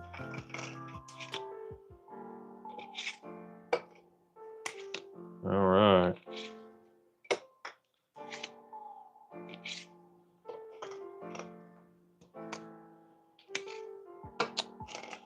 All right, let's see here.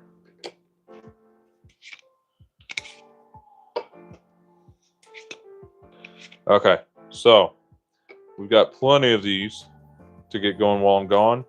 These ones right here will go off to the side, and I will wash those in a bit. Ooh, there's actually a chunk of glass in there. I wonder where that came from. So let's get that tossed out. Toss that in the glass without slicing myself. Dump that out. Put these ones back in there to get washed. Drop a few. Let's see, do I have any others sitting around waiting to get filled? Yes, I have a clean one here. Oh, 3 more. Oh yeah, I got a bunch in here. Sweet.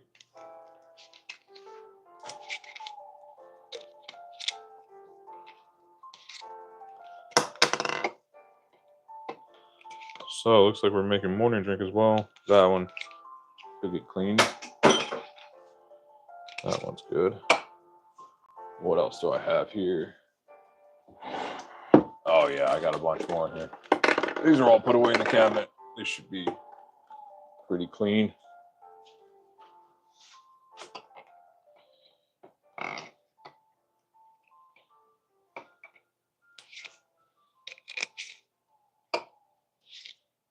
Oh yeah, these are all nice and sparkly, sparkly-arkly.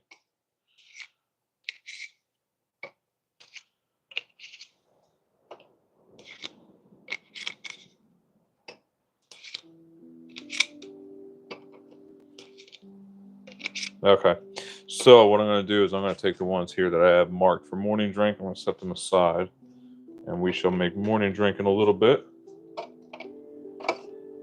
Okay, morning drink, morning drink. Okay, so here are the ones that we're going to make mineral powder with. Let's see, what do we need to top off? We need more salt here. Where's my container of salt? Back in the cabinet.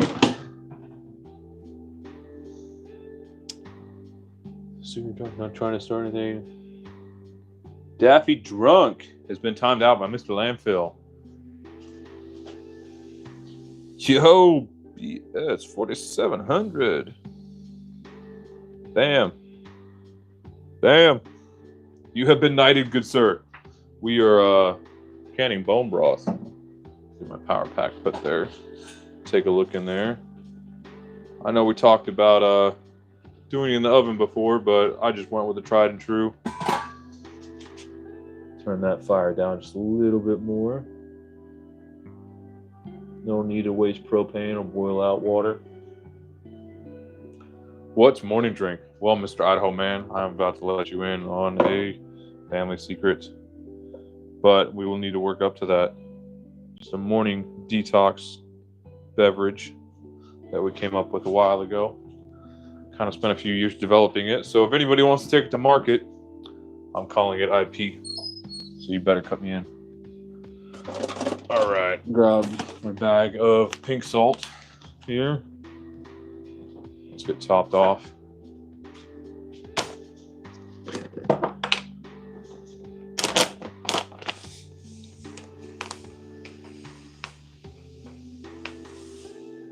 All right, there we go. Let's see, do I want to add organ powders into this? I think I do.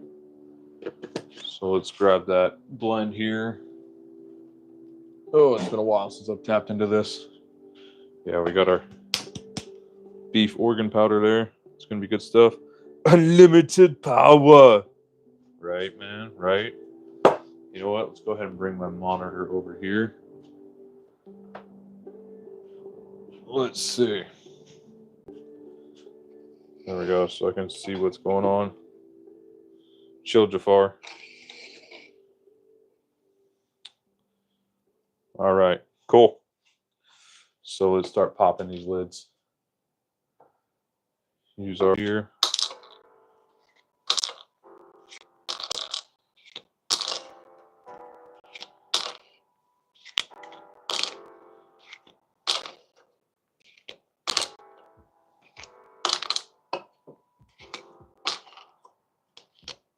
Yeah, it seems like that audio is not popping anymore. That just tells me it's time to swap out that cable, which is crazy. I haven't even used it hardly that much.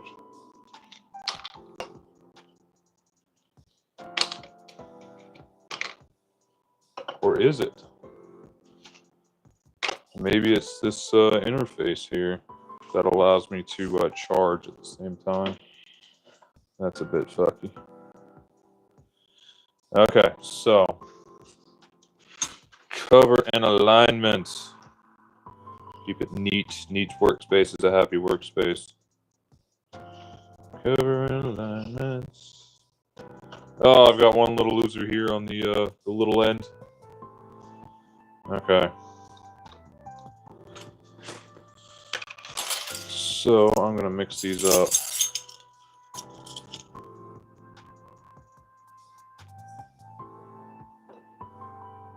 Starting with a half teaspoon of our sodium.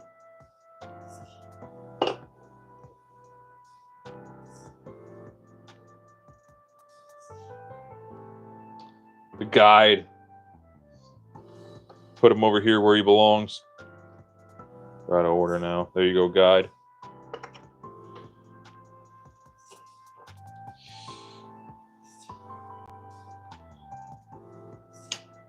I remember our poor little guide in boot camp. He was like the smallest guy.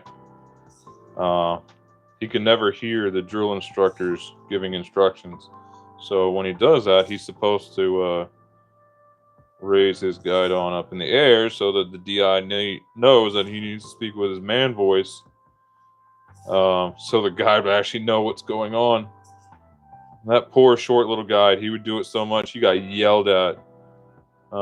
Our DI told him that if he did that again, the guide would end up with his guide on where the sun don't shine. Poor guy. So the squad leaders were always whispering him, telling him to what the commands were. Guy ended up going to the silent drill platoon. All right, now we got our magnesium. No, our potassium. We're going the same amount as the sodium.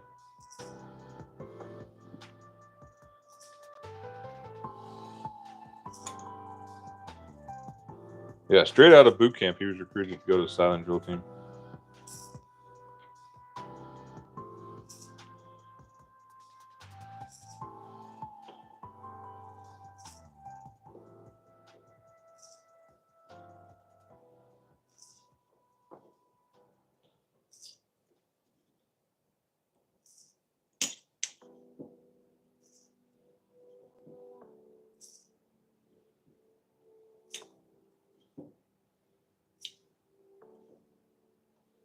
All right.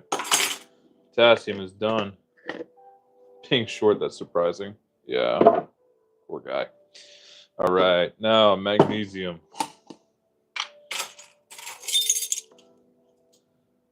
They only took the big boys from my class. Yeah. All right. So we're going with half of the sodium amount. So this is just an electrolyte mix that, we worked up over a couple of years. A lot better than just farming it out.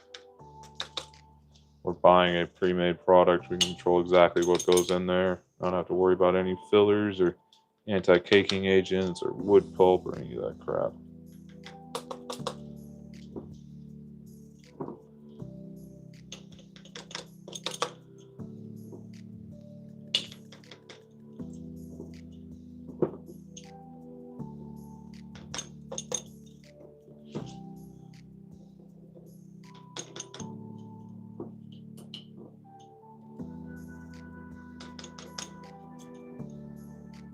Back in place guide.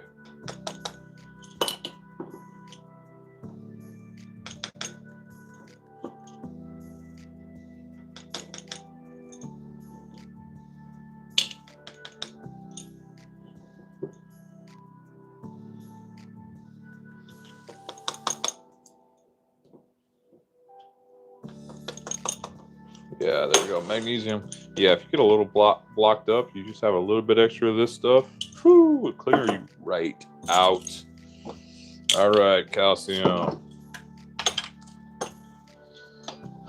Put this in a little bit of bowl, make it easier to reach.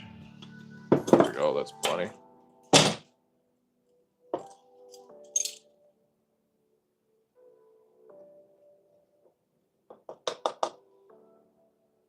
Yeah, all I did was kind of copy a few popular products out there.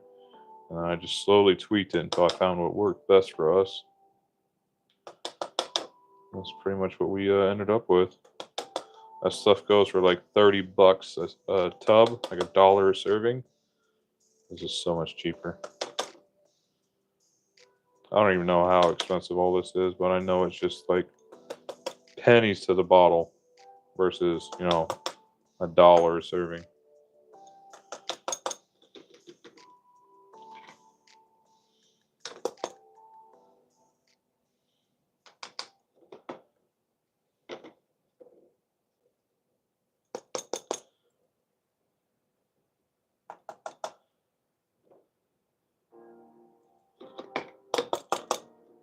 Trying to tap that down, make sure we get an even amount in each. It's okay if it's a little bit off. This one won't give you the runs. All right, let's get that put back in there. That white powder don't spill. There we go. Calcium is done. All right, let's go for our organ powders. This is a blend of organ powders. We've got liver in here. We've got spleen. We've got heart. We've got lung. We've got adrenals in here. All that good stuff.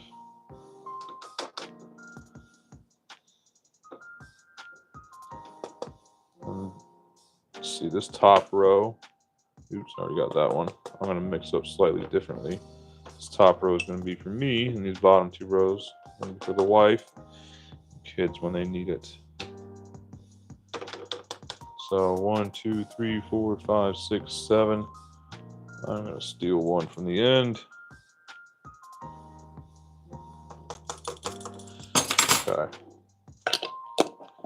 That is it from there. Okay. Now we're going to take our zinc. Clean that off a little bit. Now on each one of these, you do not need much zinc.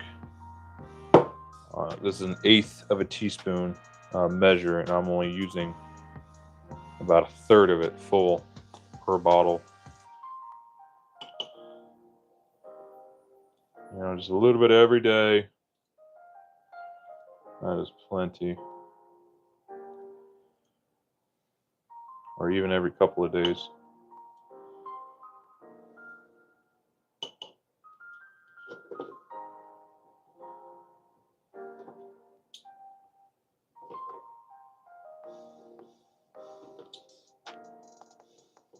All right, it's going to go in all of them.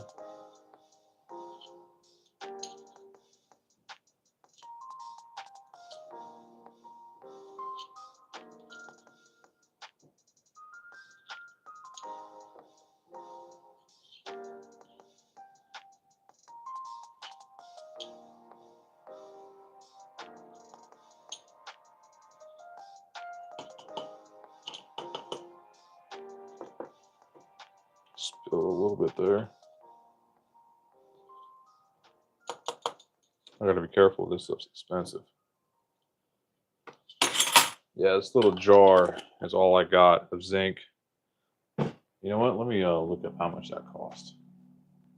Just out of curiosity. Amazon orders zinc.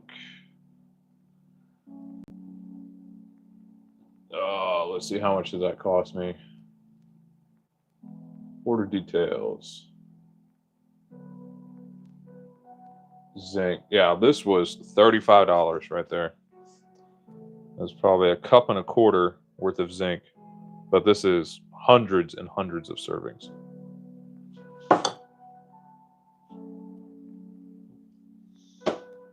All right, let's go to trace minerals. This is azomite here. Let's go ahead and pop this into a little bowl. All right, and we're going to use that same 1/8 teaspoon mix.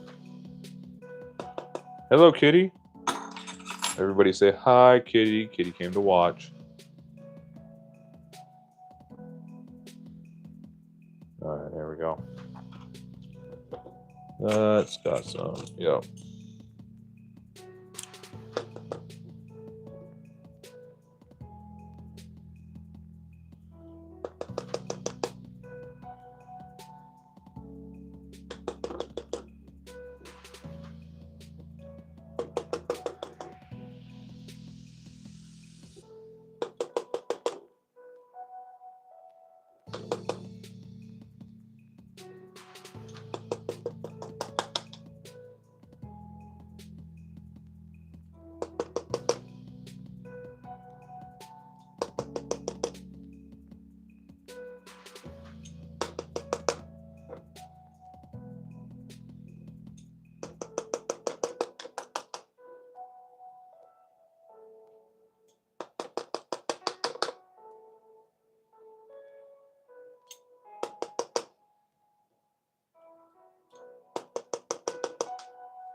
There we go.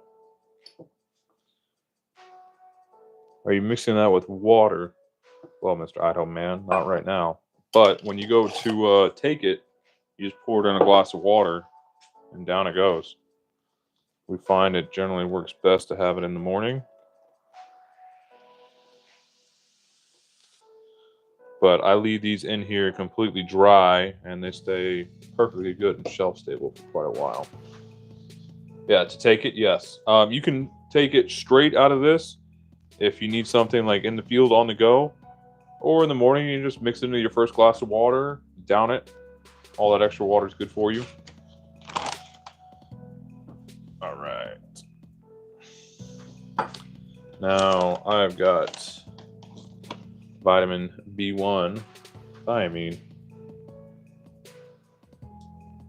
Let's get this mixed in here next. All right.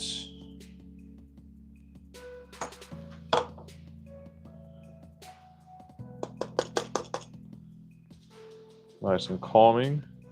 B vitamin.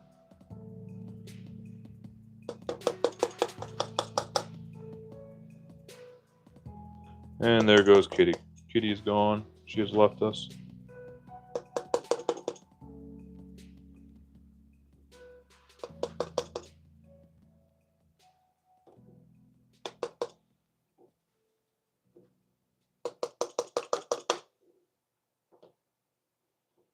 So, Mr. Idaho is the only one here that's thoroughly educated. What is your opinion on my little blend here?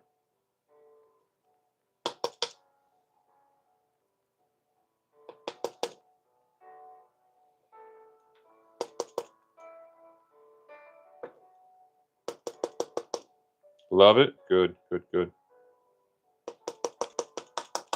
One day I'd love to bring something like this to market at like a, what's it called? Let's make sure our funnel empties here. at a farmer's market, but I just don't have the time. So this is something super easy to do. You know, just blend it all up, divide it by weight. I could even encapsulate this, make it even easier to take, and then you just have everything right there. You know what? This needs to go into a jar.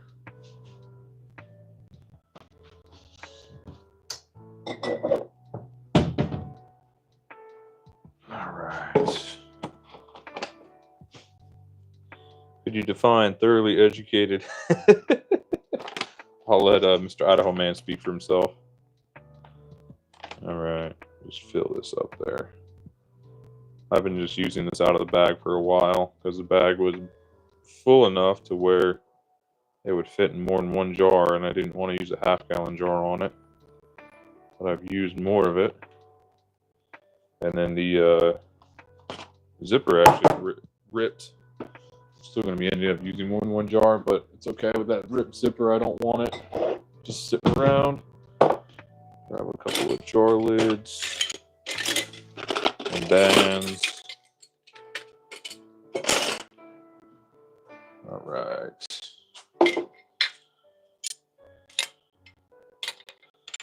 I'm working on private label for mental health supplements. Well, Mr. Idaho Man, well, let's talk. If you're interested at all, I've got a few other blends that work wonders. But honestly, that sounds quite fascinating. Might be interested in picking your brain on how to do that. That would be a cool thing to have in a Tradcon Proho store. You know, something that's just clean and good for you. There we go. The liability would be harsh. Might have to trade among friends. Well, Mr. Landfill, you know, you just be honest about what it is. Put the ingredients on there. Say something to the effect about, yes, so clean. Yeah, exactly. Something about use at your own risk or not medical, blah, blah, blah, blah, blah. You know, there's verbiage to get around with that. All right, let's go ahead and label these. Yeah, FDA has not tested claims, yeah. B1. Oh, let's make sure I spell this right. I already spelled it wrong. THI. Yeah, vitamin world is so unregulated.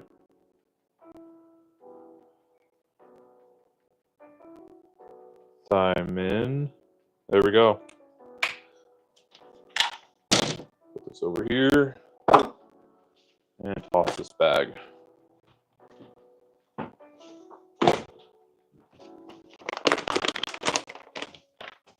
Oh yeah, that'd be some fun stuff to do. I'm sure you gotta pay to get it done and whatnot, but fill it through Amazon. Just make it easy. Have them ship it straight there. That'd be nice. All right, and so this is L-theanine. So let's see. From SOE, maybe. Uh-oh. Timer has run.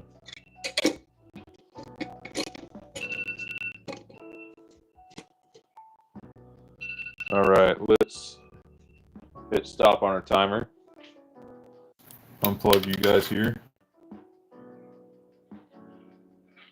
Hit the button. All right. So we're going to turn this off. I'm planning on providing it to other providers. Seriously, that's the way to do it, Idaho. That is the way to do it. Let somebody else sell it for you. All right. There we go. Okay, so I need both hands to do this safely. So we're not going to be running another batch. So this stuff over here can go there. Pull off our lid. Everything is still intact. All the jars are still underwater. Oh. Another bottle. Look at that, fellas. This one is clean. That one can go to morning drink. Okay. We want our little jar grabber here.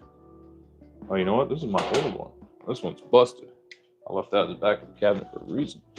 Where's my new one? Not new, but newer. There we go. That's how long it's been since I've done this. I even forgot about this. Got a new spring-loaded one. Fancy. All right, now grab our towel. Make sure it's nice and folded up, because it's going to be hot if you don't. And we're just going to take them off from the outside, tip them, and then we'll just grab that, tighten that band on there. And they're already starting to click.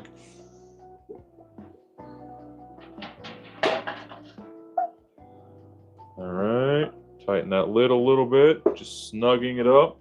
And that's all that thermal expansion happening right there that makes those bands tightenable. And I'm just getting them snug. And just watch this. See if you guys can see that. See if it'll do it. It should pop. There you go. See, it just popped. That's it boiling inside of the jar. Let's see. See how that one's swirling?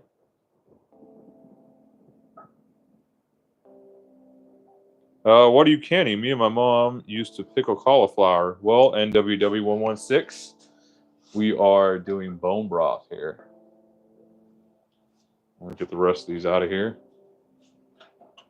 Work our way around so nothing tips over in there.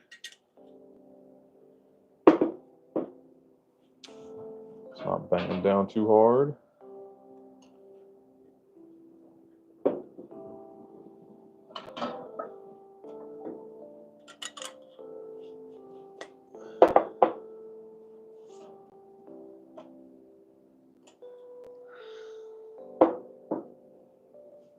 And last jar, jar number 9.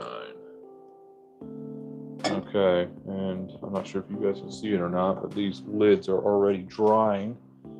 So I will just blot it off a little bit more. All right, let's see if we can get that boil effect here. There it goes. You can see that boiling still inside the jars.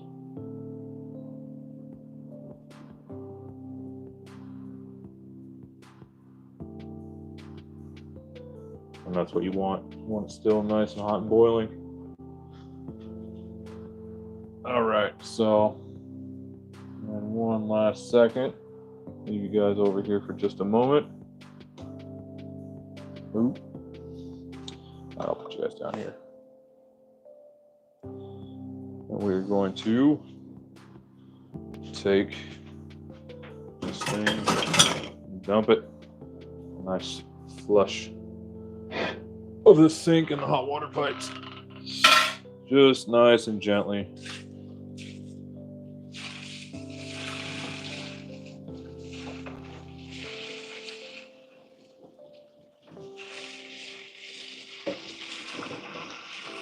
There we go. Let that rack slide out into there. And we will put that off the burner that we just used, so it'll dry. So just the heat from that pot will dry that, and we can put it away.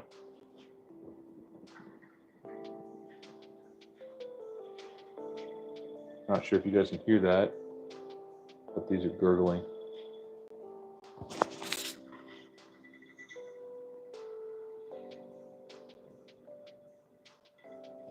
So we'll go through one more round. Snug up these lids.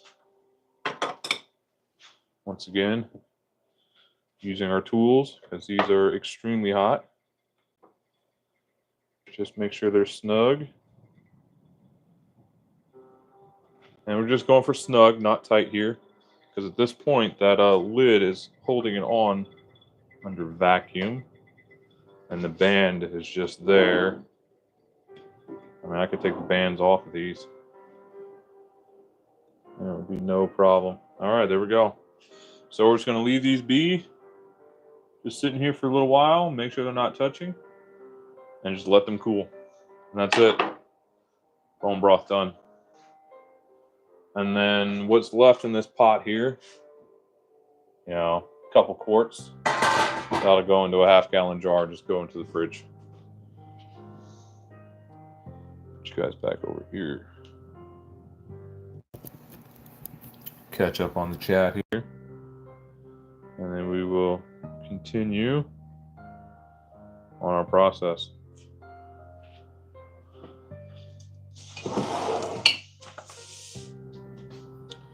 All right. Move this over here a little bit. Disclaimers. Yes, Cincinnati Dan. Yeah, all that stuff. Idaho man, I'm planning to provide it to other providers. Ones that don't suck at Big Pharma's tit.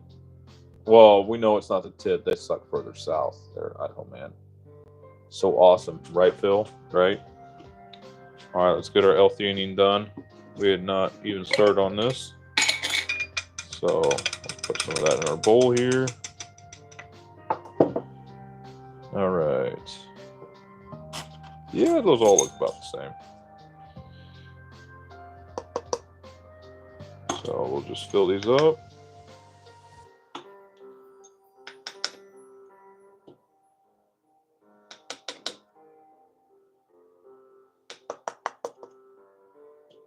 And even if we did double charge one of these, it's not the end of the world. I'm not going to pull a Kentucky ballistics here with this.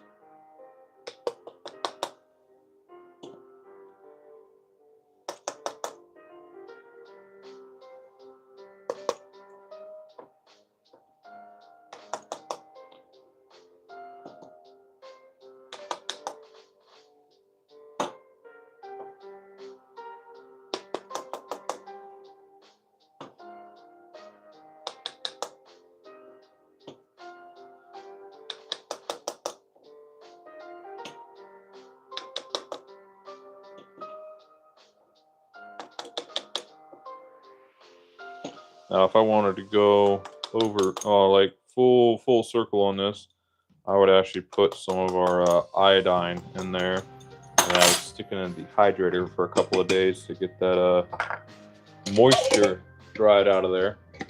But we're not going that route today. So these here are done.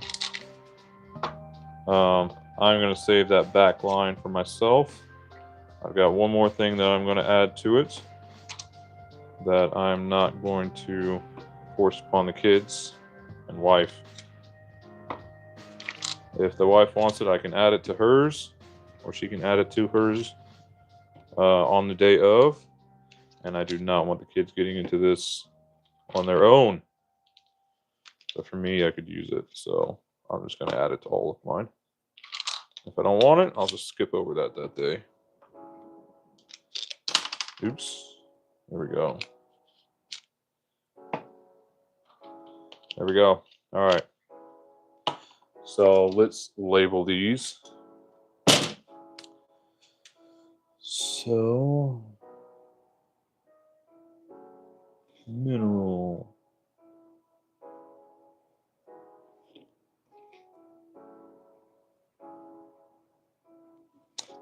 That one's already labeled.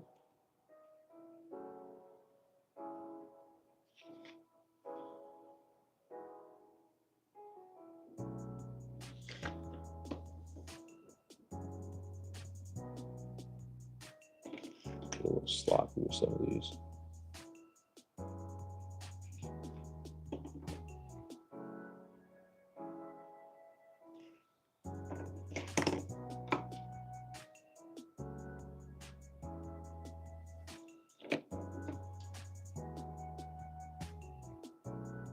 Okay, so those are all the mineral powders for the wife and kids. So now I'm going to finish off mine by adding vitamin B6. So this is the activated form of B6. So we don't need much. Again, we're using this little 1/8 teaspoon one. And you only need about yay much. About 1/4 of it in there. This one we want to be a little bit more careful with. Want to make sure that all of this lands down in there. And we're not getting a whole lot of buildup, because by the time the last one comes around, you get too much more than about that much. Oh, you will feel it.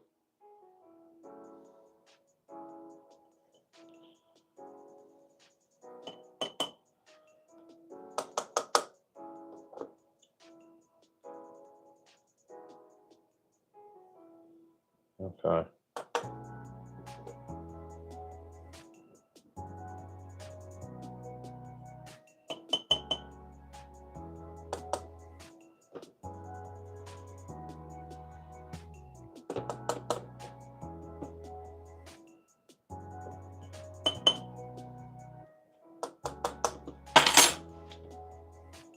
Oh, I had a feeling that was coming. My wife's hungry.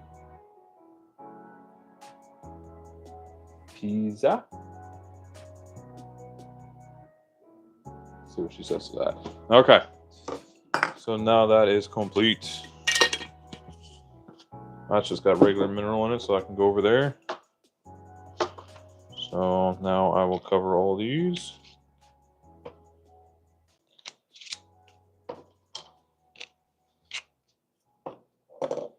Oop.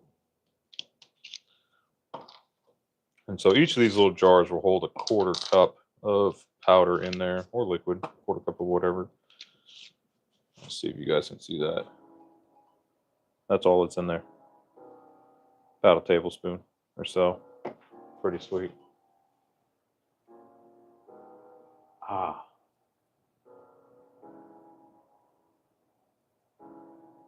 Right. Up. Okay, so now to label these.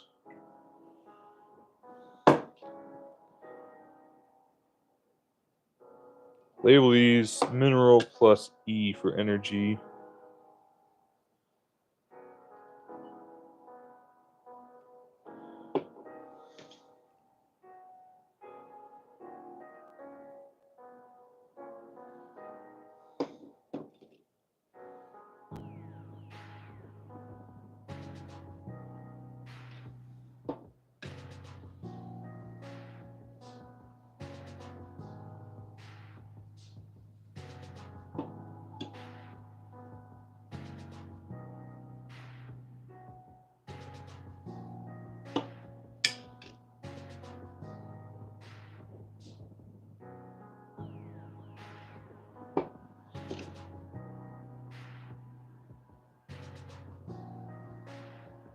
All right, there we go. Those are all labeled up. And keep these separate. Those are for me. This is for the wife and kids. 3, 6, 9, 12. Perfect. And then these 3, 6, 9 can be for morning drink. All right, let's get everything put away here.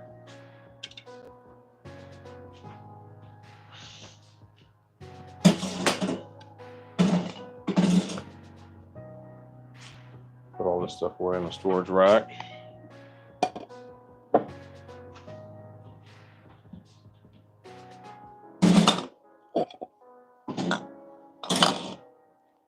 But yeah, guys, this isn't anything groundbreaking. All you got to do is read the labels on a few, what's it called?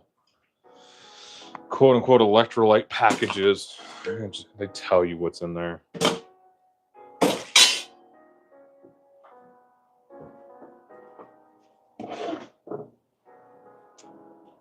And a little experimentation later. There you go, Bob's your auntie. All right, let's see what all this ringing in and dinging out is all about.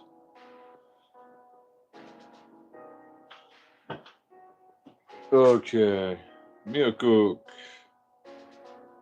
no pop, kimchi, Okay.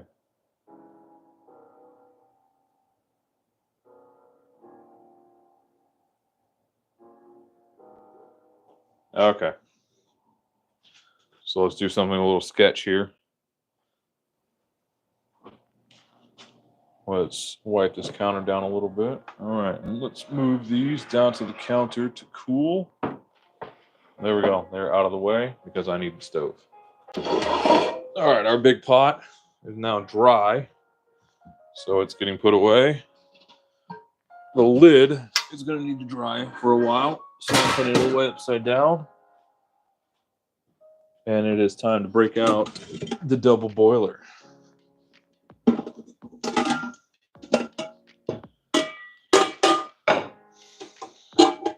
So pot, well, not the double boiler, steamer, my bad. The steamer setup. Pot, steamer basket.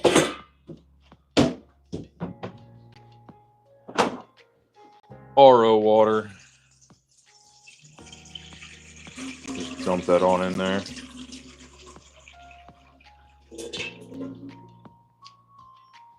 And start that heating.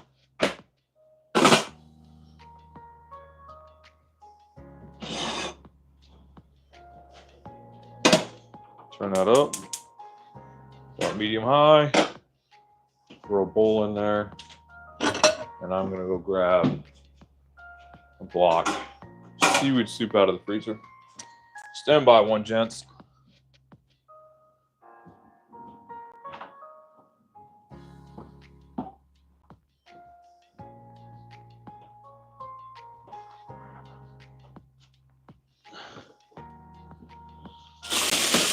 All right. There we go.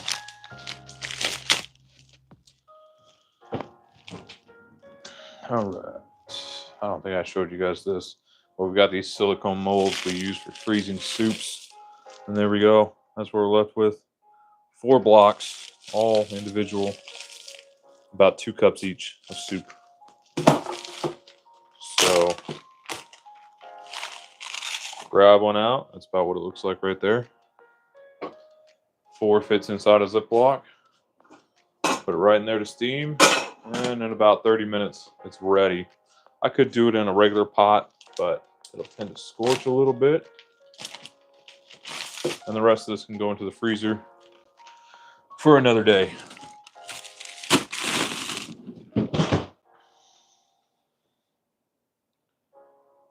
Okay. So let's check in on our sourdough here. So it's been going for about an hour and 40 minutes. Let's pull her out. Okay. Oh yeah, we got a little bubble coming up there. So we're getting there. It is rising. So I think it is about time to go ahead and separate that stuff out into loaves. So while that's going, I'm going to leave this heat on high for a minute. And then once it starts boiling, I will, what's it called? Turn it down. So let's move our monitor here real quick. I need some water. Don't you have to pressure can the broth and it's shelf stable, or you will have to freeze it? No, Phil. This will stay good for, gosh, I've left it on the shelf for well over a year. It's all in the process. I mean, it's still over there boiling because it's under a vacuum. So I'm not sure if you guys can see that over there. Just give it a second. So this stuff's pretty concentrated. It's got that nice thick layer of fat on top. Yeah, there's that one that just popped off. So it's under a vacuum.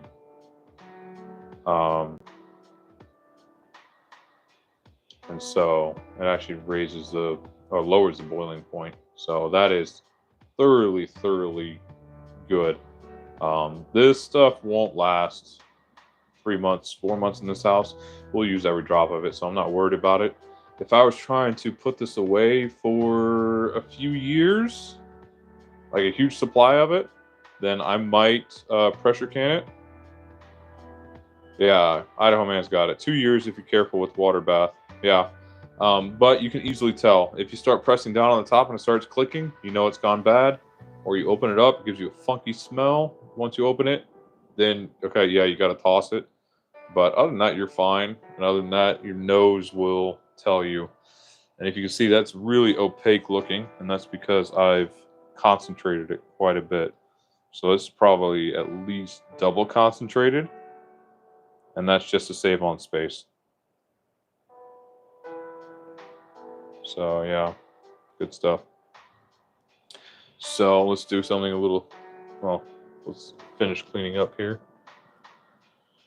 So out of that whole process, spilled a little tiny bit of powder, not very much at all. I'm happy with that. I've definitely spilled more before. So just wipe that up. Those can go in the sink to get washed. And for a little bit of sketchiness. Again. So I need this cutting board for what I'm about to do. So I'm going to transfer this all to a cooling rack.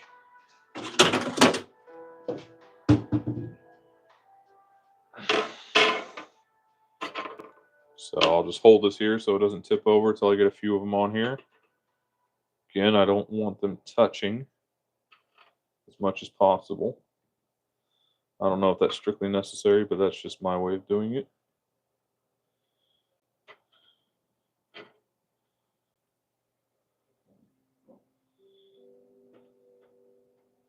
So, and I mean, I could just put this on the counter, but this cooling rack just improves airflow. So I'll just rock it. Okay, yeah, I can nudge these with my fingers.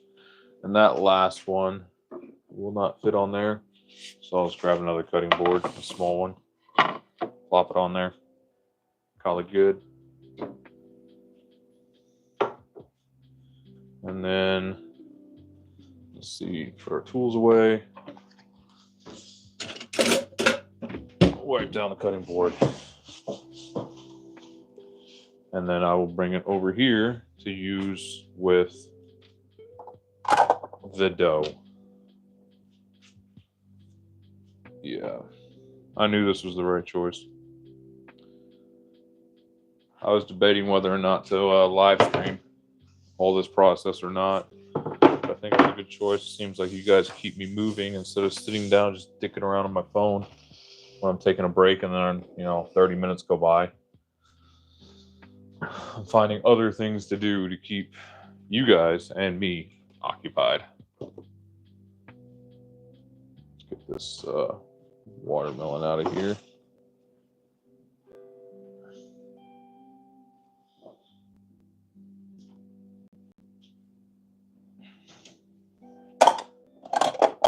Grab a bowl here real quick.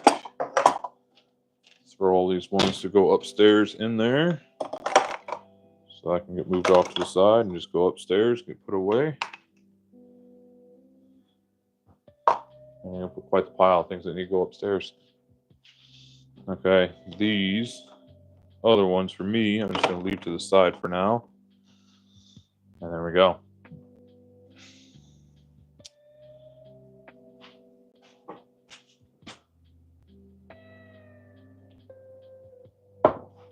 Okay, our water over here is boiling. So I'm going to turn that down off screen here. Going to turn off our oven. And let's bring the dough over. It's a little early, but I need to get started on it. Go ahead and pull our towel off. So we've got a little bit of action going on right here. It's nice and sticky. Probably a little overhydrated, but it turns out well every time. If I had a different wheat flour, then I could knead this by hand and it would just be gorgeous. But I'm going the easy route right now. anti-slip mats from the cutting board.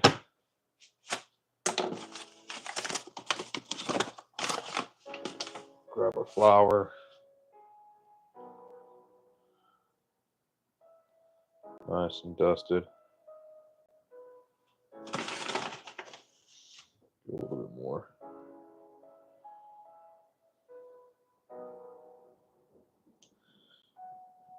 Okay. So I am going to go 2 different routes with this. Back Creek looks good. What's your favorite way to use the broth? Personally, I like taking the broth and adding the meat to it. You gotta get a braised beef bone broth soup. Super easy. You know, it takes 5 minutes to put together. And you just warm it up. But you can use it as a base for soups. The wife likes it straight. I would actually water this down before I gave it to her. She likes a mug in the morning. But like a base for Korean soups, especially a beef-based soup. So you just can't beat it. If I had a pressure canner, I'd get all the fat out of there. Or not a pressure canner, a freeze dryer. There we go. I would freeze dry it to make it last even longer and make it even easier to use. So I'm going to go the easy route with these today. Let's get our cookie sheets here. Let's see. When and why did you learn to can? Let's see, when. Oh, it's probably started doing this 7-8 years ago. Just got a little bit better at it over time, you know, through practice and busting half-gallon jars because I was rushing through things. Yeah, I got better at it. But why? You know, just to preserve things. Mainly it was bone broth I was preserving. But I've done, you know, a number of other things, pizza sauces, tomato soups. I've done seaweed soup. I've done all sorts of things. Yeah. Let's see. But yeah, it's just a good way to save stuff. And, you know, when we were running our garden, it was, you know, always productive. So we had a lot left over, and so I had to figure out a way to keep it. And so this is what I did.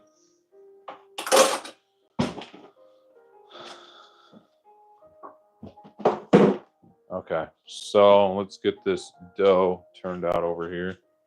Separate this. I'm going to use half of this for a loaf, and the other half I'm going to turn into rolls.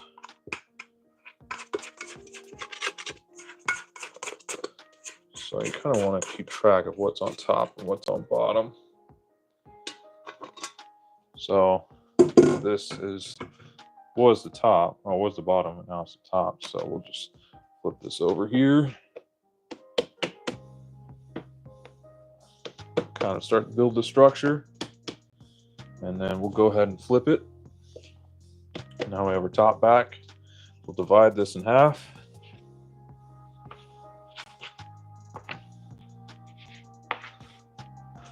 Now the easiest thing is the loaf first, so I'm going to switch my hands here. Move this off to the side, and then flip it back over and continue to build the structure for our loaf so it has some rigidity to it. Okay, there's our little loaf. That goes right on the cookie sheet. Pop this back in the oven. Nice and easy.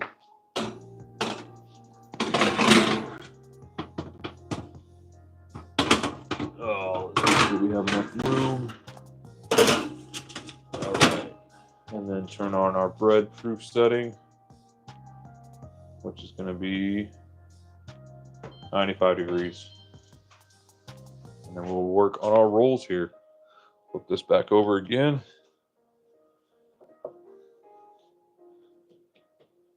Build the structure.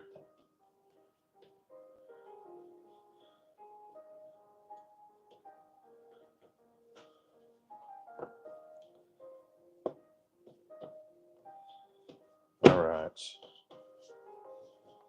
And we're just going to portion these out. I'm not even going to bother measuring. I'm just going to go by feel.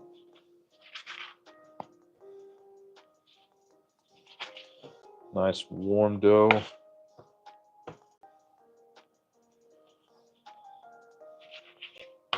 That one's going to be a little bit big, so we'll split that in half.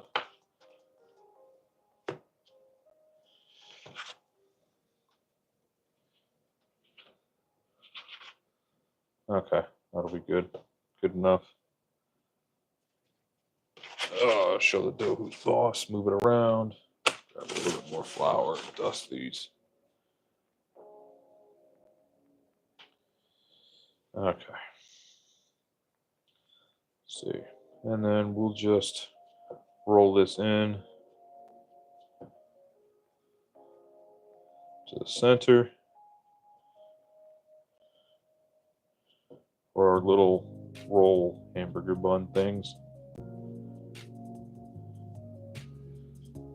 Just continue to roll it in, spin it, and there we go. There's our little hamburger bun sized loaf. Put that there, squish it out a little bit. Oh, we got a roll trying to make an escape.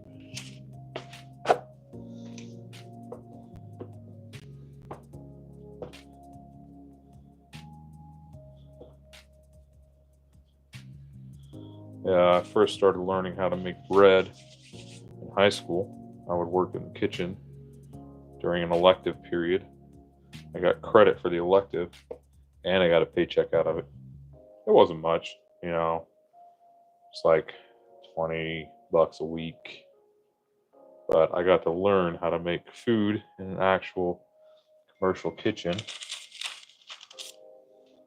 And one of the things I did was, help make the bread.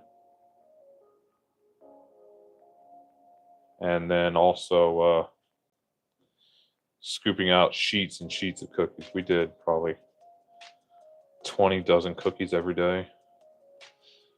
And guess who that poor SOB was, having to roll or scoop each and every one of those full-size sheet pans out. This one's actually a bit small. So I'm going to leave that there. Work on a different one. See if one of them needs a little extra.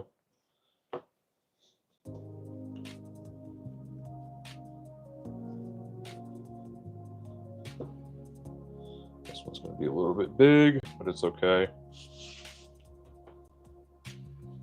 These are all for personal use. Actually, I'm going to snipe a bit off of there. If the dough starts sticking, just do, what's his name? Richard Burnett, I think. Just show the dough who's boss.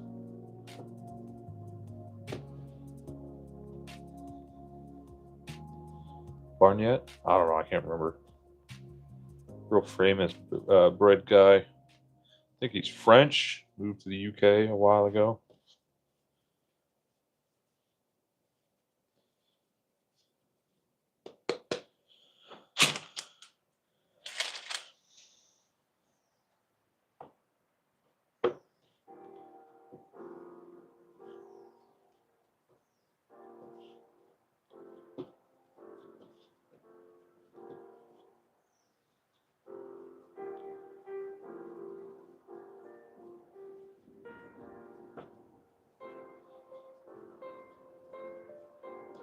We're just twisting this.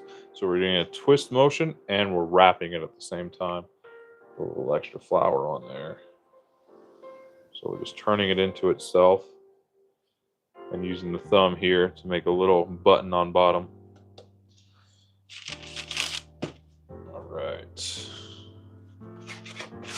Show the bread who's boss.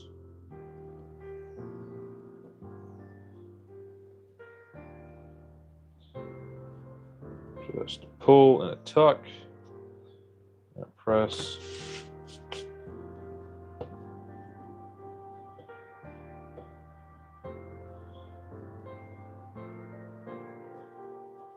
Yeah, the lady that was in charge of making bread every day at school, she would use those giant floor mixers and go through 3 or 4 batches a day. It was just insane. She would make baguettes, she would make rolls, like dinner rolls. I always tried, but I never had the touch that she did. Then you do a few hundred batches, or yeah, a few 100 pounds worth of dough every week. You'd be an expert too.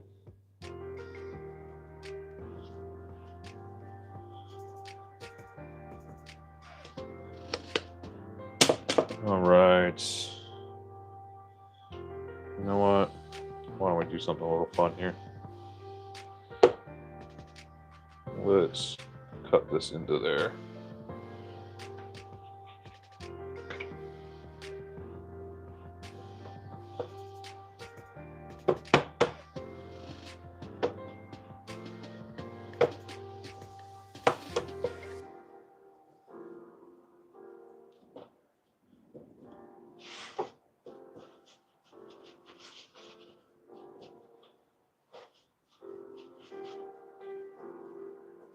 All right, too much flour for rolling.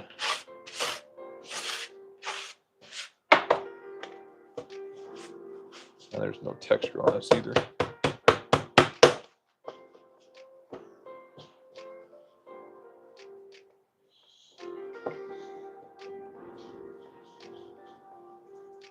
There we go.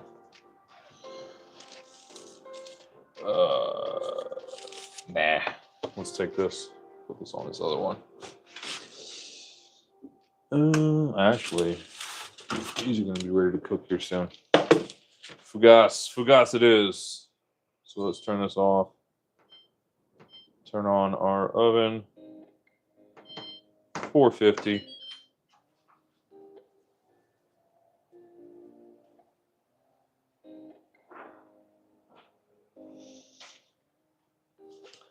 Yeah, I don't like that.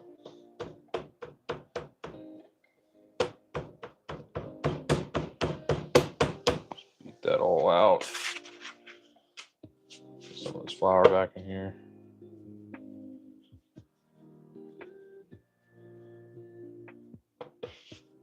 I'm breaking all the rules here.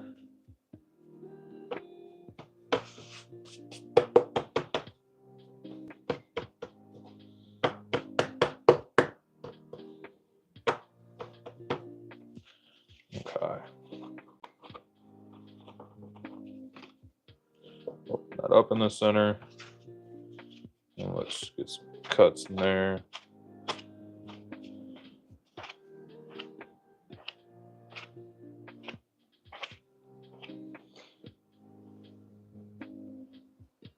Some flour back on here.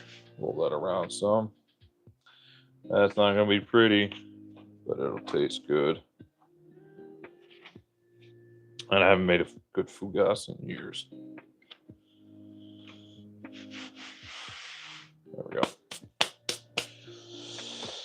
Oh, let's grab our peel.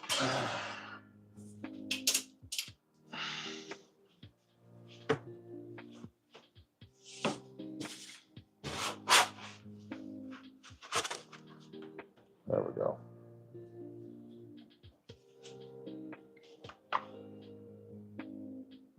Those cuts a little more defined.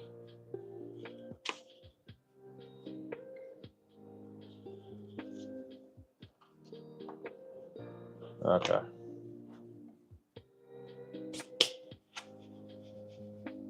There we go. All right, now time to scrub the hands. Catch up on the chat here. Let's see. Fruit off my trees, apples and pears are what I can. They otherwise fall on the ground and rot and be eaten by the deer. Yep. Hey, Battle. What's going on, man? Jar's not touching. Sounds like something learned by doing. Exactly. Sir, seriously, officer. Sourdough is for personal use. There we go, Battle. You get the idea. I don't think the jars touching is a big deal there, Dan. I just got into that habit. I don't think I ever really had a problem with it. I think it's more so for air circulation. That's why I do it. All right, and we'll take this damp towel and put it off to the side. So, as you can see, these are already continuing to rise, proving.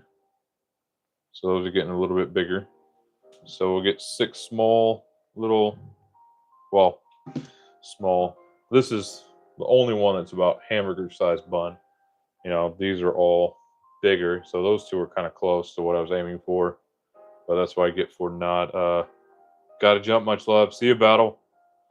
That's what I was aiming for. And this loaf here, this is going to about double in size while it's cooking. You know what? We need to christen the Microtech. So let's do something a little bit blasphemous with it.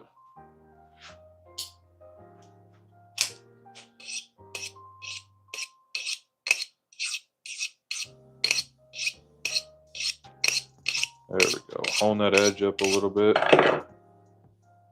Yeah, that'll do. Still not as sharp as I would like, but it's sharper than it was. Let's see. I don't have a razor blade handy.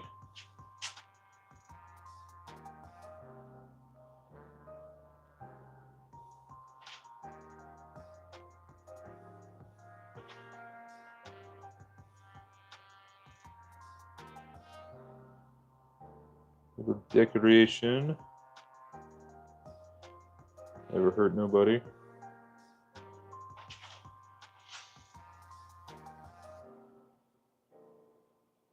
Yeah, you can tell this is too dull for this.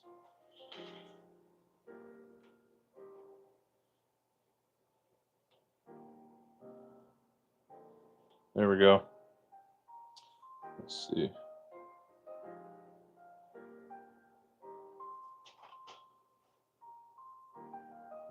There we go. A little something on there. Not much. Tip's nice and clean still. All right, let's check in on our seaweed soup here. Let's grab ourselves a spoon. Mix that around. There we go. A little chunk of ice left there in the middle. There we go. That should be ready here in about 10 minutes. Put that off to the side.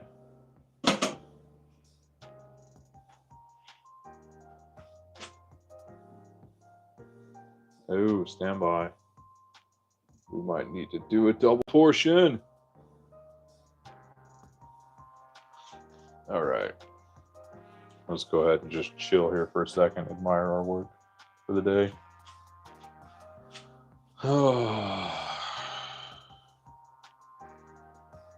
Two portions. Yeah. Let's see what the boss needs.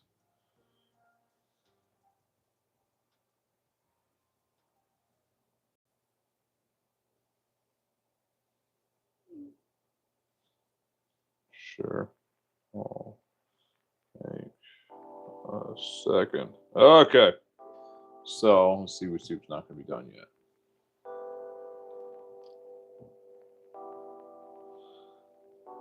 All right. So, as all good things in life, they must change. So I'm going to grab another block of that seaweed soup out.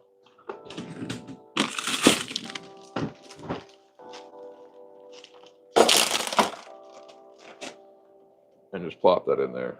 So that is a quart of soup in there.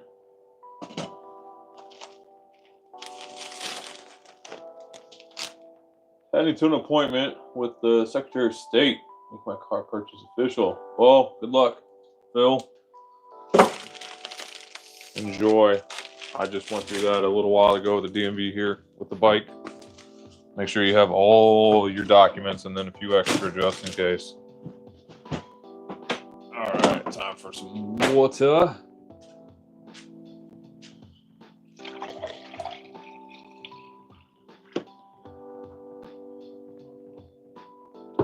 All right, gotta stay hydrated.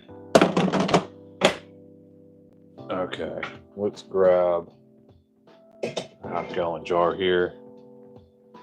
Start getting the remainder of this bone broth put away. Okay, that is warm enough to touch, so I'm going to move that off of there.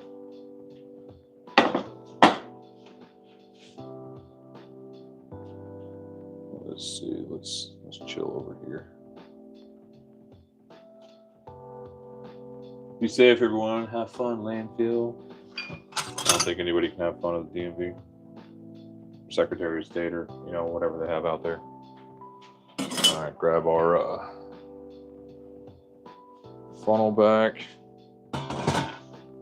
That is no longer clean, so let's see. Let's see if I can just manhandle this without making a mess. Not something I'm good at. Man, I could have done that without the funnel.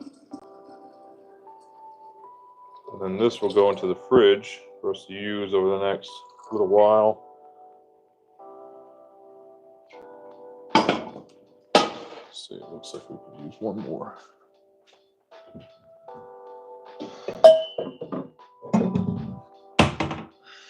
And then we'll break into those heat sealed ones after.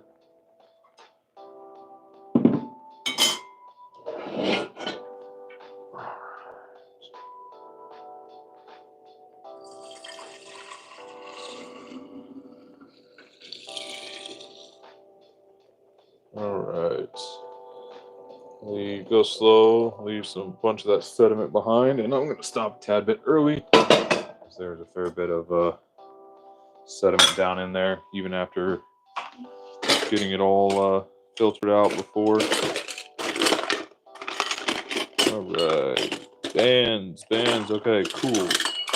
2 wide mouth bands, 2 wide mouth lids.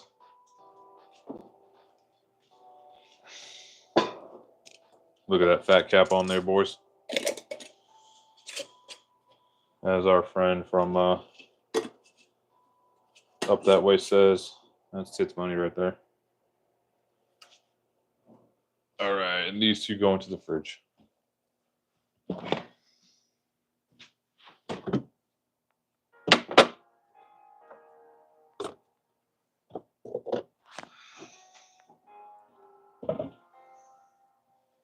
So that is 3.5 plus 9, 12.5. Call it. Well, some of these are overdone. Call it 13, 14 quarts of bone broth. And we started with this 42 quart completely full, up to about right there when I started boiling it. So bones, water, boil it down, took the bones out, ended up about half full, so about 20 quarts, and then reduced it down to just under 14. Used some the other day for that bone broth soup. And there we go. So that's our yield. We've got these 9 right here, and in the fridge, got another 3.5. So yeah, 12.5, 13 quarts. About right on the money. Probably got at least a quart worth of fat across all these. Got the nice layers here. You got your fat, and then your collagen, and what's it called? Cartilage right there. All that good stuff. Look at that. Yummy.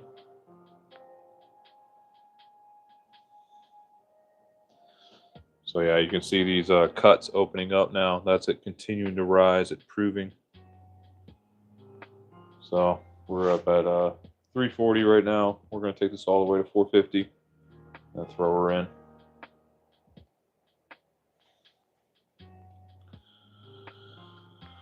Well, yeah, boys.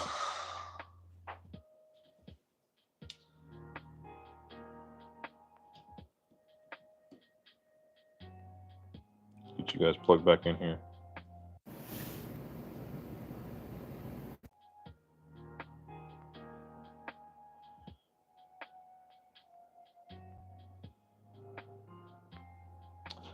All right.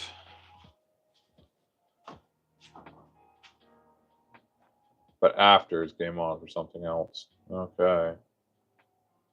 Okay. Okay, buckwheat.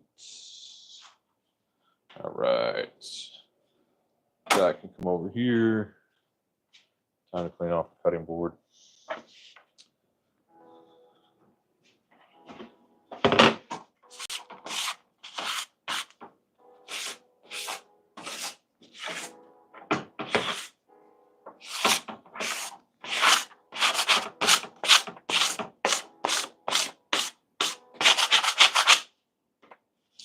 It's just flour. I'm not trying to get it perfect.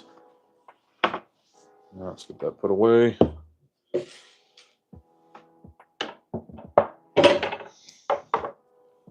Just kind of clean up as we go here. All right.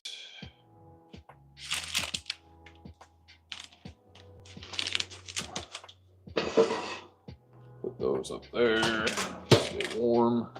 The cutting board put away.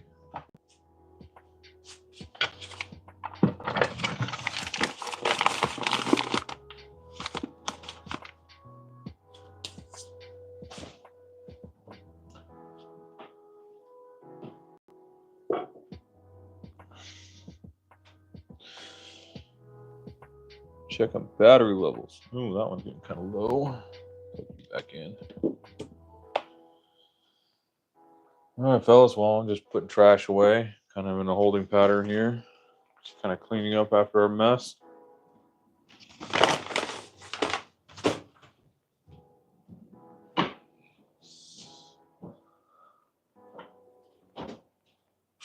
Ooh, you guys are all like cockeyed on here. There we go. Let's fix that. The right adjustment screw there. So there we go.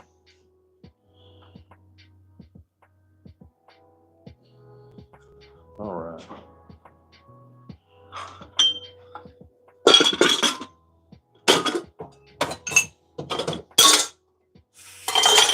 Get this bowl soaking so all that dough will come off nice and easy. Grab other random utensils from in the sink, throw them on in there.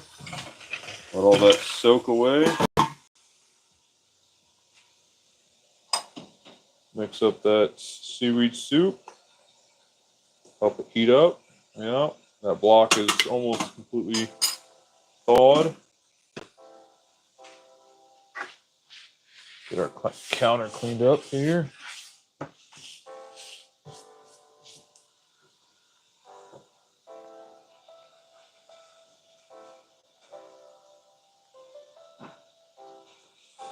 And maybe we start our morning drink.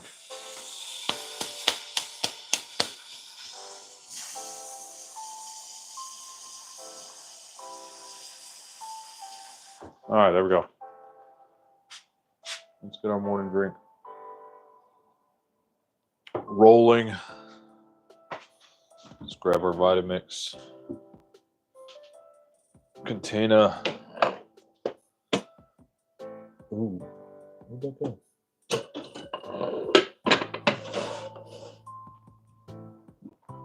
All right.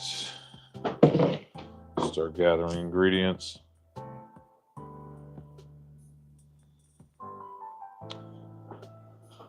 All right, where is my list? Do I actually have this one written down? I think I do.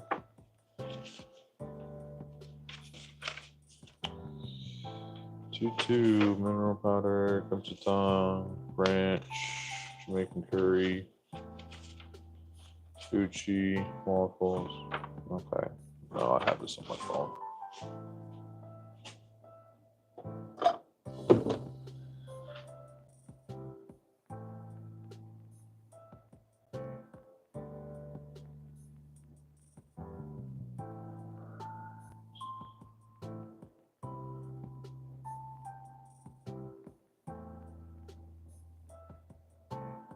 drink.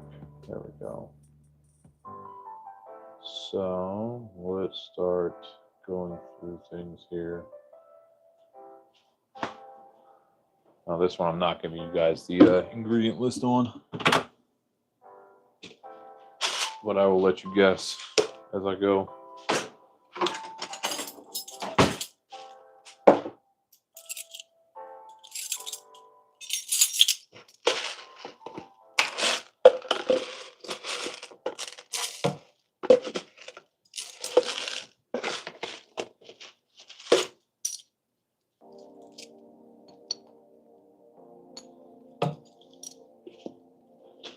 Let's see.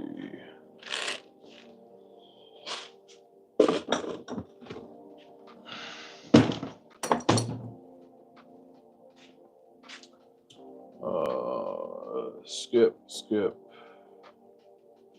That one and that one. Let's see. Do I have any of that? Oh, grab my morning drink jar. There we go.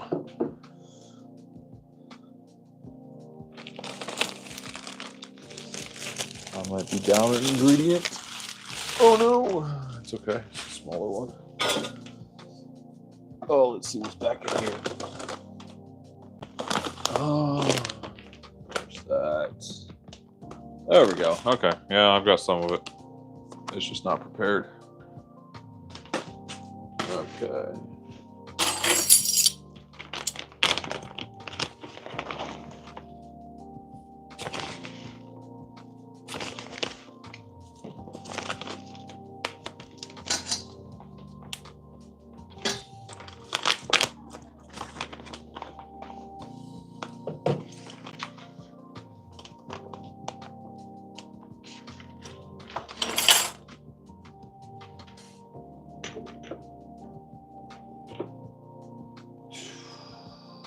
Okay. There's a ways to go. Excuse me. That's not going to be the last one either. I always end up sneezing when I make this stuff.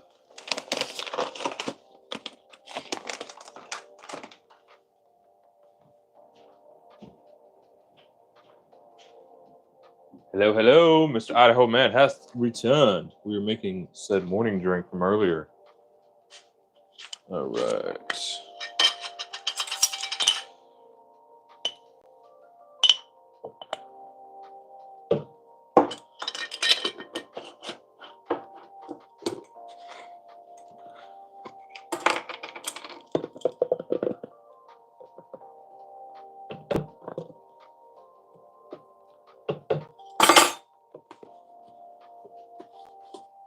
Okay, let's see what's next on my list. Okay, oven has preheated. I need to let it come fully up to temperature. Ooh, where's that jar I'm looking for? All right, it's not in there.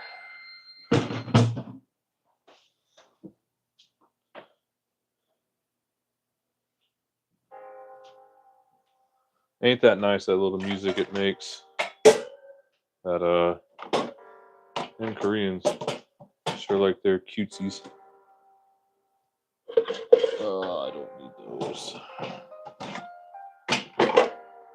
I am looking for eggshells and greens. Oh, did I spy some dehydrated eggs back there still? Sweet. All right.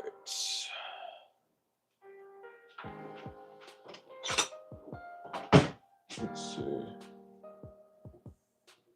Back up.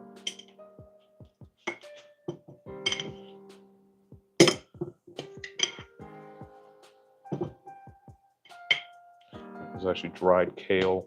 I think. Yep, that's kale.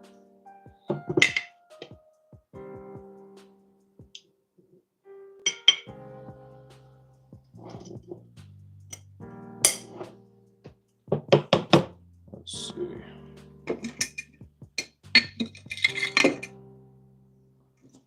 A little bit of xylitol to take the edge off. where my shrooms. My shrooms. Shrooms, bruh. Alright, mushroom 1. Do I still have any of my other one? My other one I'm out of.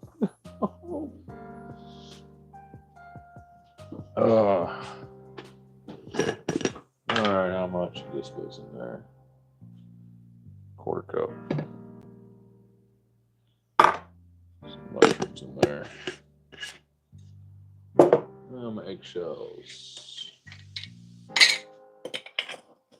These are dehydrated eggshells. Great source of a bunch of minerals and collagen. All right, let's put some of this away. Turmeric.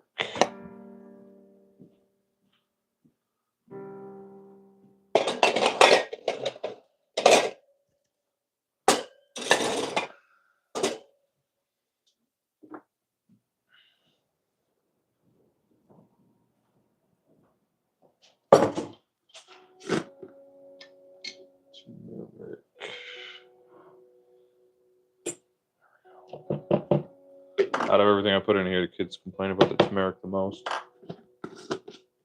Okay. Let's see. I should have some of that over here. The last ingredient.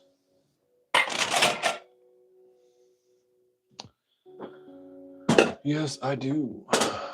Now, whenever I juice greens, I always dehydrate the leftovers because it's all pretty much fiber.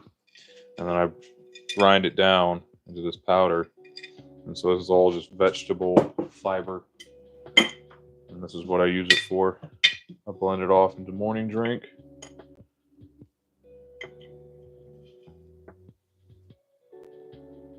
Okay, there we go. I believe that's got some apple in there too. Some beets. All the mixed vegetables that I use to make my juice. Get our Vitamix base over here.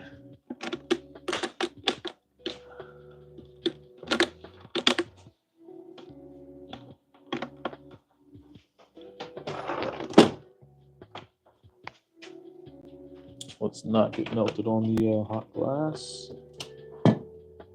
Man, there's so much heat coming off of these things. Whew. And where's my little stopper? Oh, there it is. It was hiding down here. But what I need more than that is my tamper. Okay. Put all these layers up on there. All right. Let's see how this looks here. All right. There we go, fellas. This might get a little loud for a second, but trust me, it is worth it. All right. Let's check in on our seaweed soup. That should be about done. I still feel a chunk of ice down there in the bottom. Give that another couple minutes. And then our oven has been at temp for 5 minutes. Give that another few minutes. All right. Contact.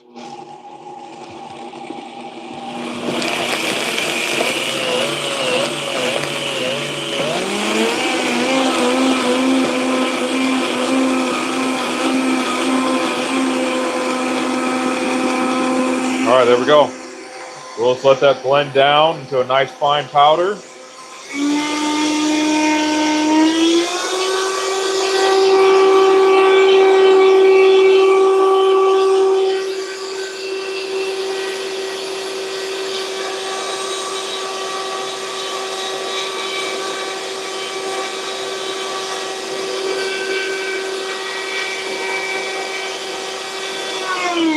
All right, there we go. Super fine. Can what? Hey, Lopez. Canning. Heat sealing. Much love, man. All right, there we go. And there is our finished morning drink powder. Comes out to about 2 cups worth. Pop that into our jar here. Might look dirty, but it's only ever had this morning drink powder in it.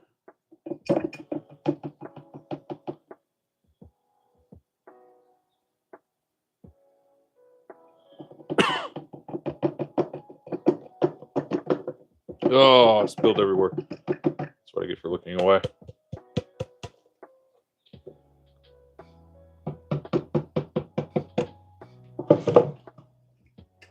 All right, gentlemen. Give you a view of our work. And then I've got to run this upstairs.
Oh, what gives? I've been talking for the last minute.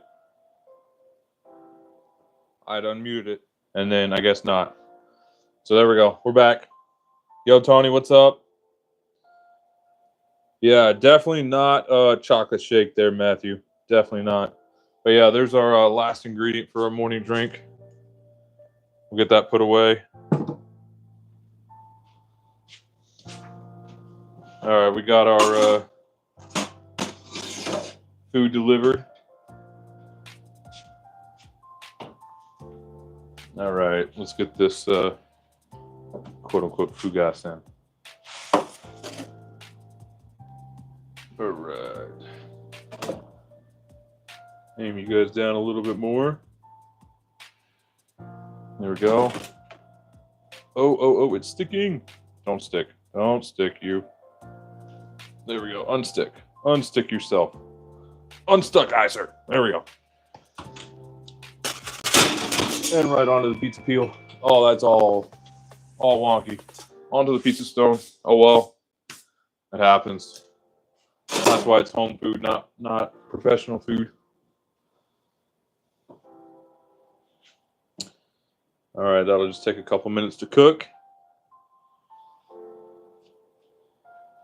And in the meantime, we've got this morning drink powder that needs to get put away. So, you guessed it. Back out with the jars. Or with the funnel and whatnot. Clean up our counter here a little bit. And what's going on, fellas? But yeah, I nearly biffed it going through the hallway. The kids had taken their mattresses out of their rooms, and they all fell down in the hallway. I tried to make it through there with a quart of hot soup, and I barely made it out alive. I almost died. Good Lord.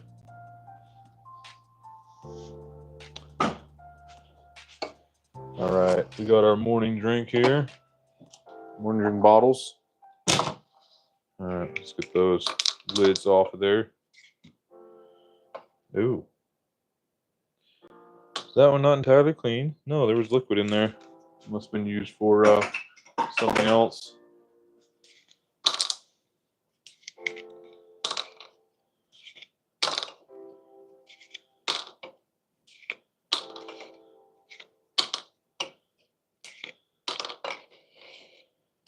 All right, there we go.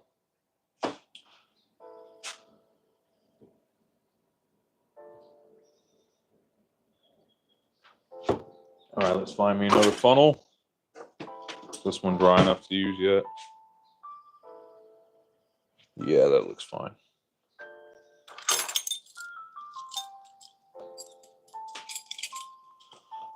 All right, let's start loading them up.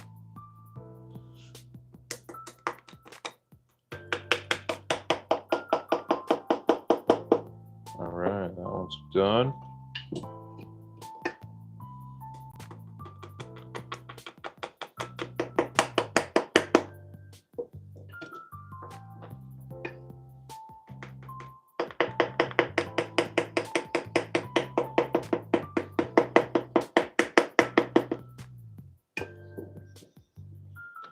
All right.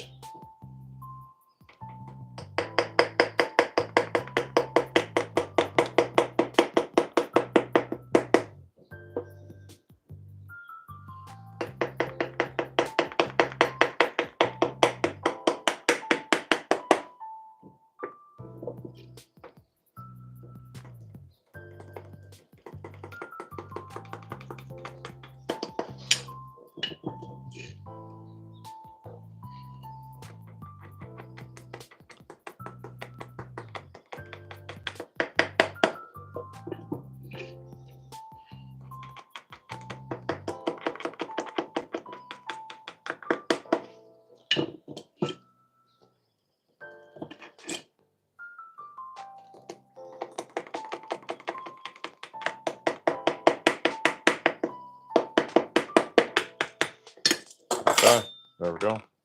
Let's get these closed up. Go check on our little bread there. Get the next loaf in. I'll put the small ones in first. Oop. Get our gasket back in there.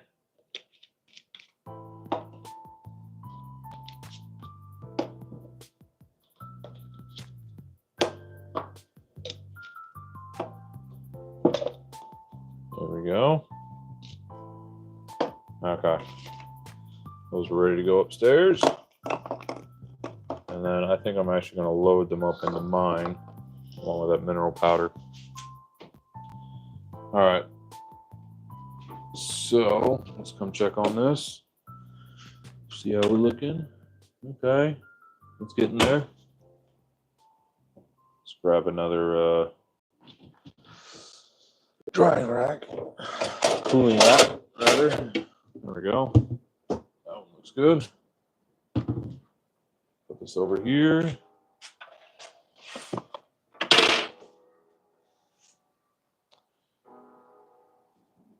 All right, that is almost done. Sweet. All right, so while we're waiting on that, I've got my own mineral powder plus energy. And so I'm going to add morning drink to this. It's going to give me such a kick in the pants.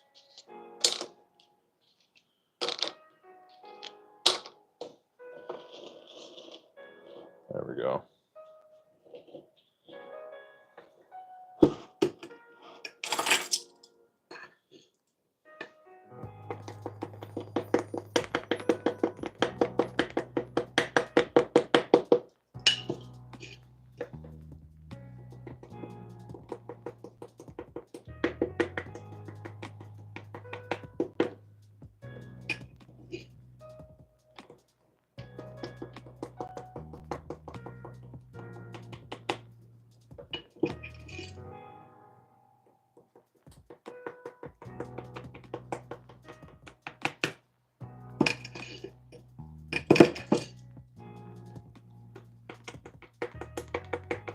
I almost should have made a double batch of that morning drink powder. I'm going through it.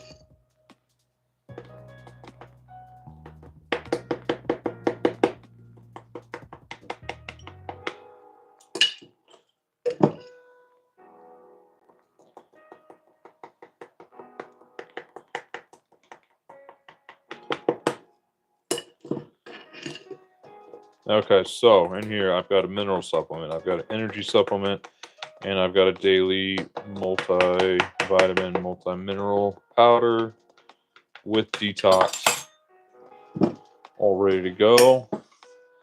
I'm going to get some protein in there as well with some dehydrated eggs that I just found.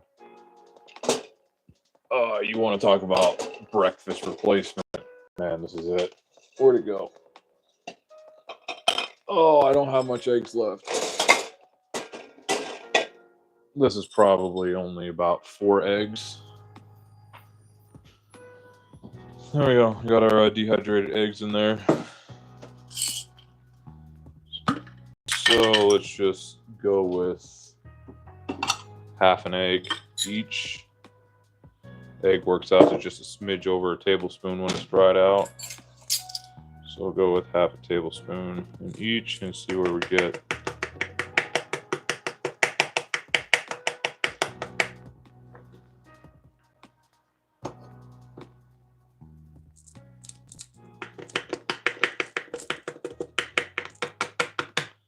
Okay, that does not want to go down in there.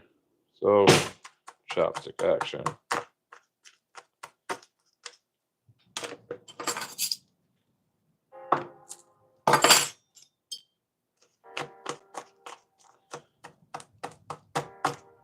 Yeah, I've filled these with 2 or 3 dehydrated eggs before. It goes down easier than you think.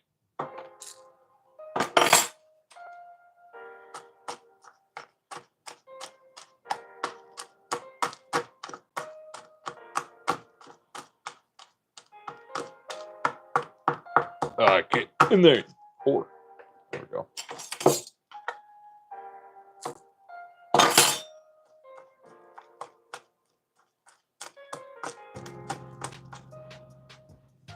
Get my beard hair out of there. There we go. Yeah, I need to do more of these when I get back. It's so handy having around.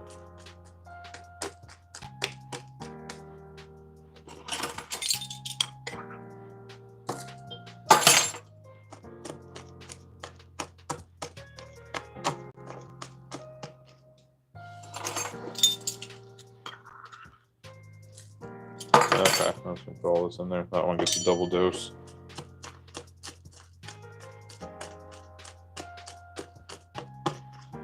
There we go.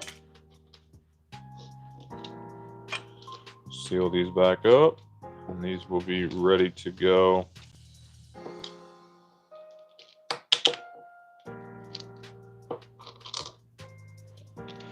Oh, I'm starting to smell that bread. That means it's done. Scientific.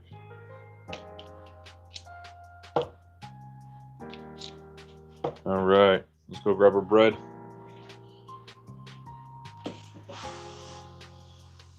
Okay. There we go, just starting to brown. Put that over there to cool. And then our little rolls go in next. Let's grab this top rack out of there so we don't have any interference. Put that down there on the bottom.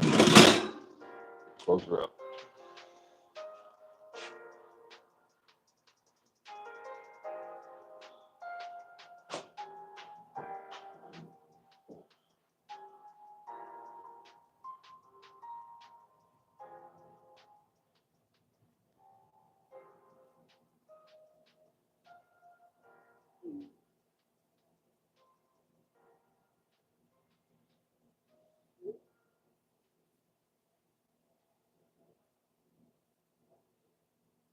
Okay. My wife's wanting junk food. Let's see. What can we do to appease the wife's need for junk food? That little fugazi type thing over there should do. Let's see.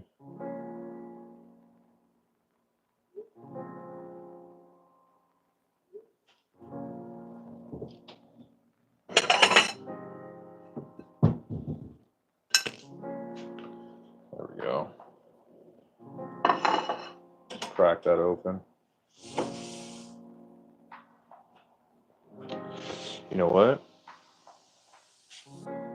Let's get some melted butter. Yeah. Come on down. This little pan here. Turn that on. You okay? Yep.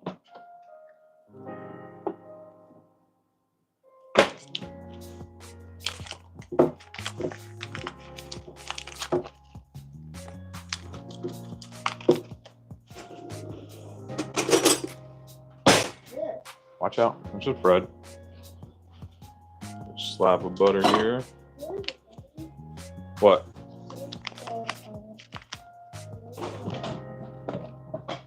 Give me a sec.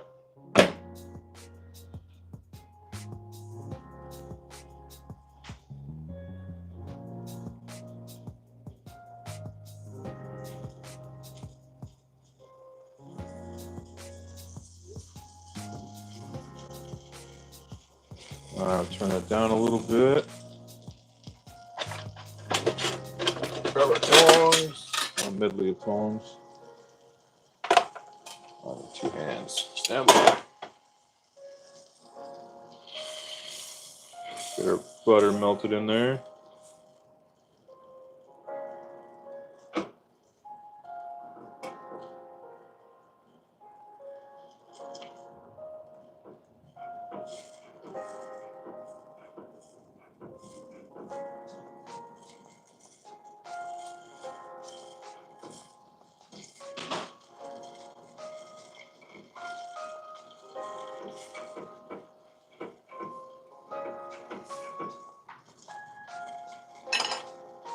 Okay, that should be about good.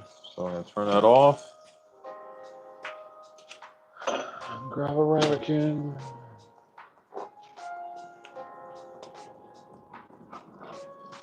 Dump that down in there. That'll finish melting just fine. And if this had not distorted, it would have fit in there perfectly. Let's go ahead and break that up a little bit. A little piece for the cook.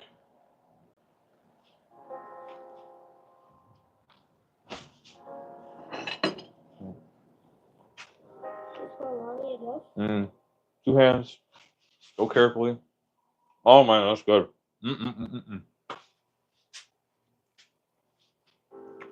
All right. Put our pizza peel away. Put our Vitamix container away.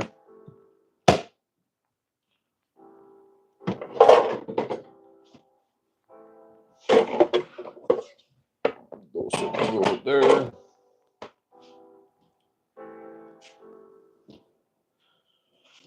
Clean up a little bit.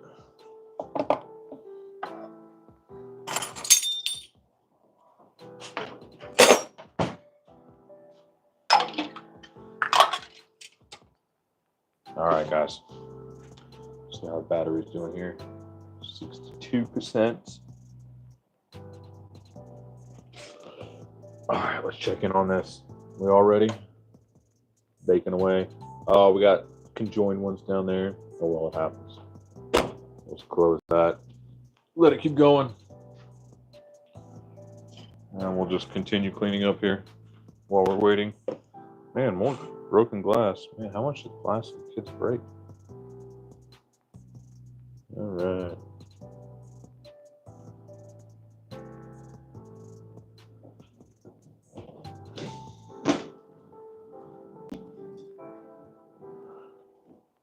All right.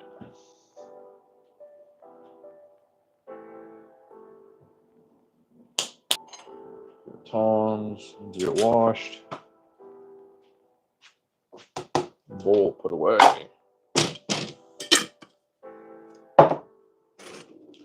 Chopstick away. Pusher into your washed jar to get washed. Morning drink. Just a bit left. There's about enough for another week. And I'll need to make more. For now, this can go over here on the storage rack. Kind of wipe things down a little bit. All right. Let's see. I think these jars are cool enough to get off this cooling rack. I'm going to need that here in just a minute.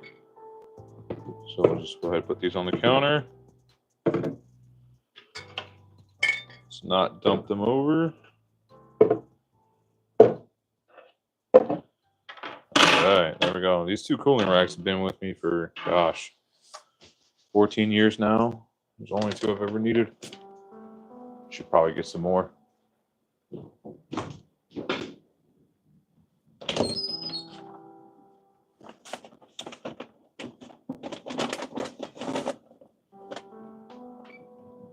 Oh, I think the boss is sending me messages.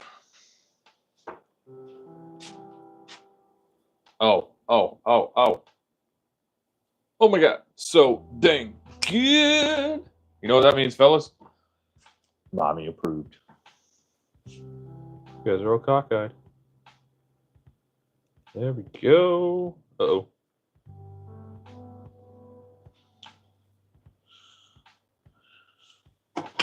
So these can go down in here. Is that clean? No, that's not. That needs to be cleaned. That can go down there to get soaked. All right. Get rid of some more of this trash that's sitting here. These jars are clean and dry, so they can get closed up.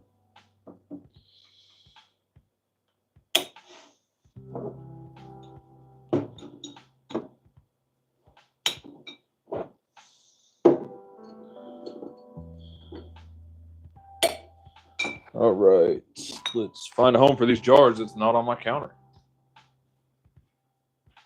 Do I have room over here? Yes, I do. The wife's candles here. Just live over here together. Another errant napkin that needs to get tossed out. And another. And another. Those are still clean. Kids, so good at cleaning up after themselves. Okay, there we go. Trash. All right, flour wrapper.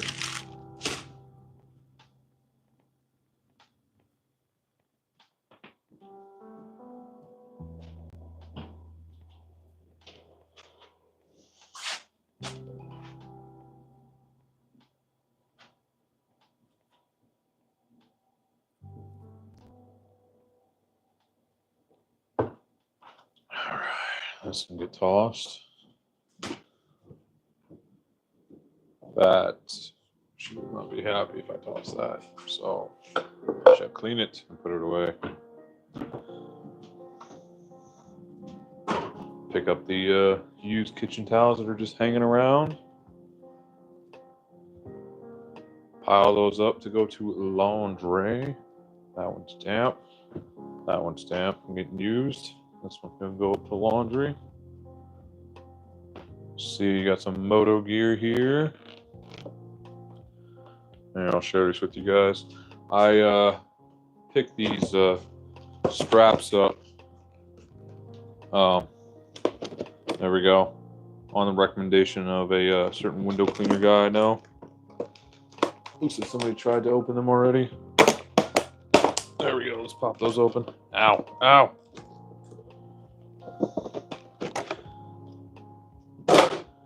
So on one end we got a big old carabiner, and on the other end there's a loop to go around your handlebar so you're not damaging it.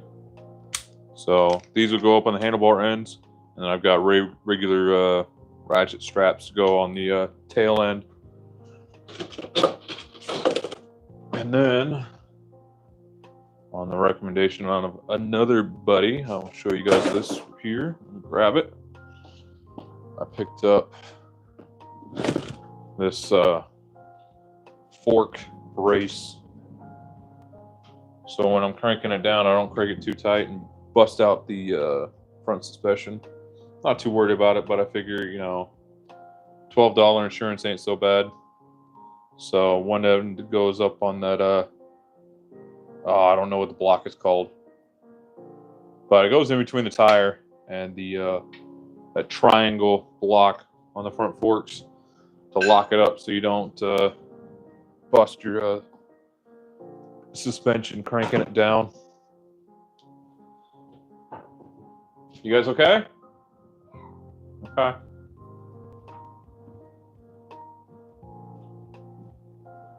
Oh wow, you're gonna make this. Ooh. Child, out.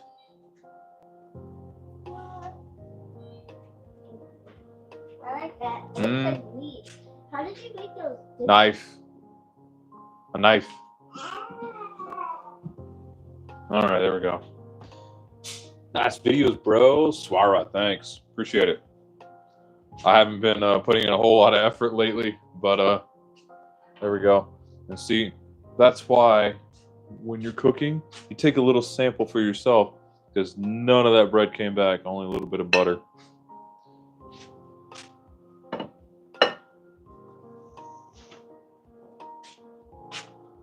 Oh, let's see. Let's see what the boss says. Oh, wow, she ate well. Good. You ate well. If you guys finish it, that's okay with me. I'd rather you all eat well and contentedly. Oh, it's with an E. There we go. All right. Put monitor 2 up over here. All right, cool. So let's check out the bread, see how it's doing. Ooh, I just yanked the cable there. Let's plug you guys back in. Stand by. View of my greasy window.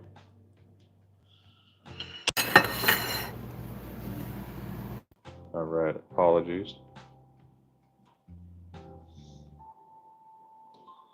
I've got hot mess situation happening. Trying to handle you guys and all this, and the wife's texting at the same time. Snagging cables on stuff. There we go. Cool. Let's take a look. Okay. Yeah. Show you guys. See, we're just starting to brown back in there. Those little ones are going to be done sooner. So let's go ahead and rotate that pan.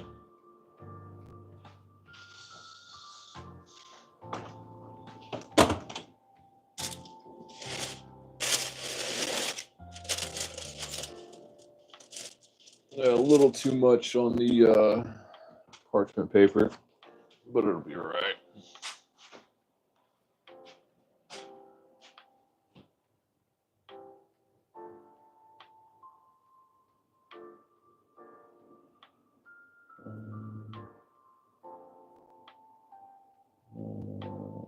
There's all will work up some ideas in a moment. Let me finish with the red.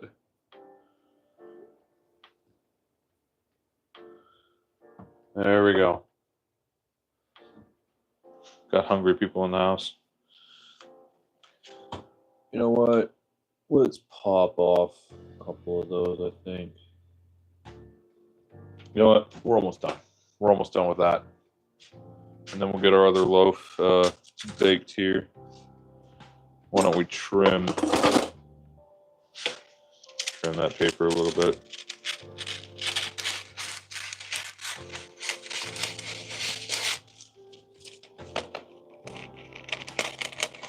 Yeah, I definitely should have trimmed the parchment paper on that other one before I put it in. I didn't think it'd be that much of an issue.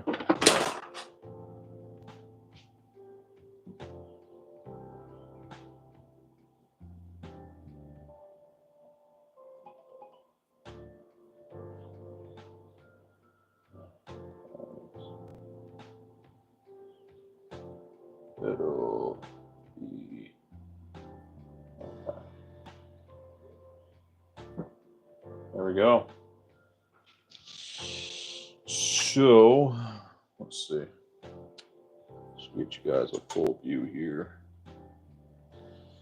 All right. Let's go ahead and pop that out. A couple of these got a little toasty, but they'll be just fine. In with the big loaf. Ooh. Put this over here.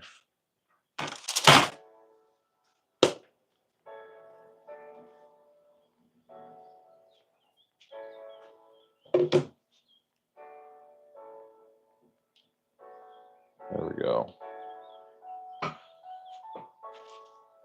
Ooh, hot. Hot potato. Hot potato. Ooh. Ooh, hot, hot, hot, hot, hot. There we go. And they're off and cooling. Yeah, I left that a little bit too big. So, notes for next time. Ears.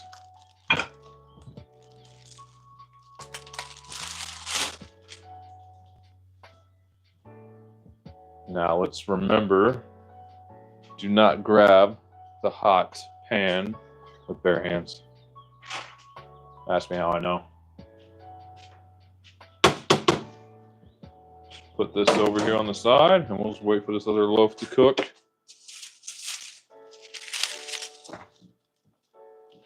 And that is the kitchen in good shape for now, for upcoming activities.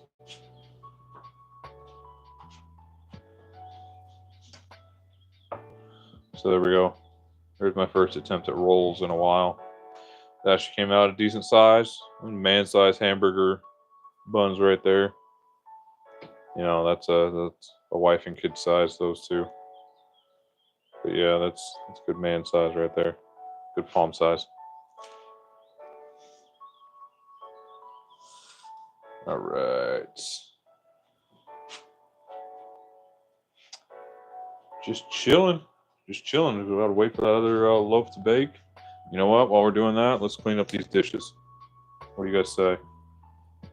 Get a little dishwashing in this stream after all. It's like we can't go by one stream without washing some dishes. It is a dishwashing channel after all.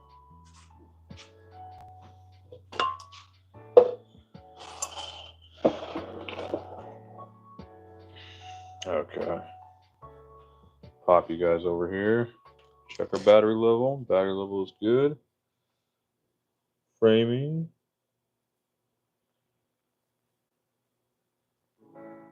All right. There we go. Idaho man. Can't forget the roots. Exactly. You guys are all crooked. There we go. Looking good. Looking good. All right. This lid is dry and clean. Get our hot water rolling.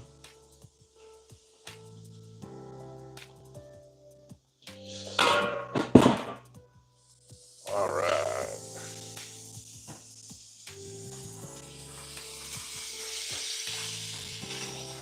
Dishwasher open.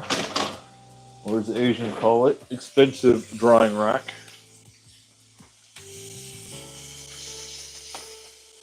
All right, this can get put away.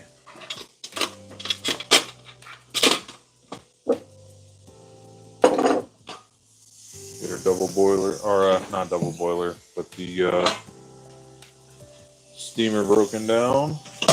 I'll just get dried.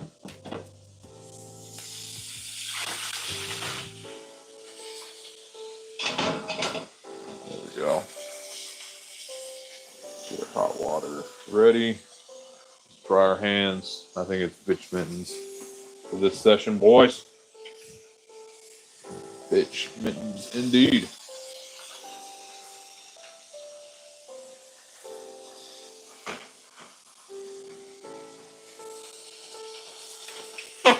Oh, that one queefed on me.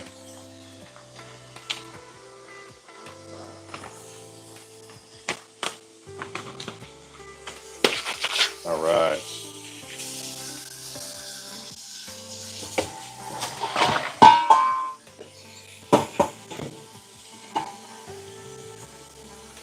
Nice new Scotch-Brite pad.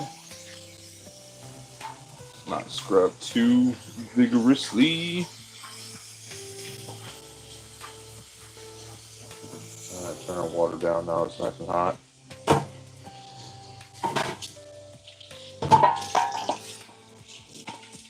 So young, vigorous. Name that movie. Love that movie when I was a kid. Still like that movie. Good movie.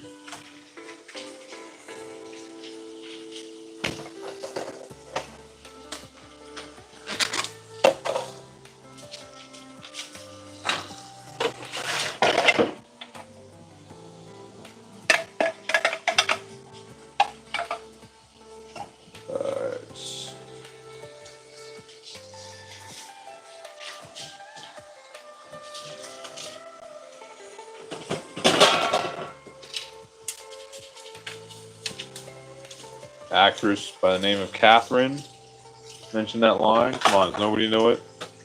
I'll be ashamed if nobody knows that line. Good line.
Right, dough hook. Good.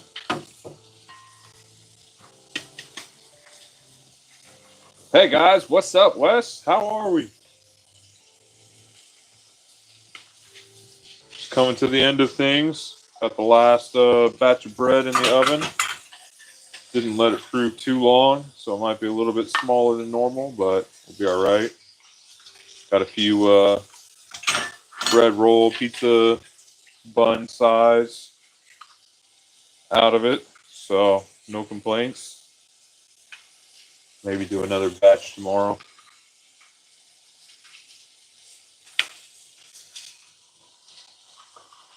Probably do all bread for that, all mini loaves for that one.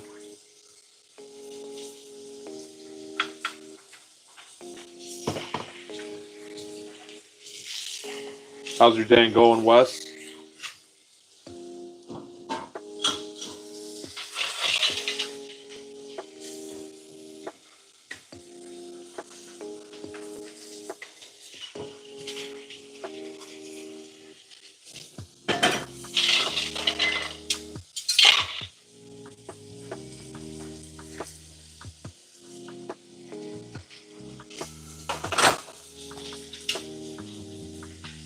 Going good, you? Well, it's been a productive about 4 hours here on stream.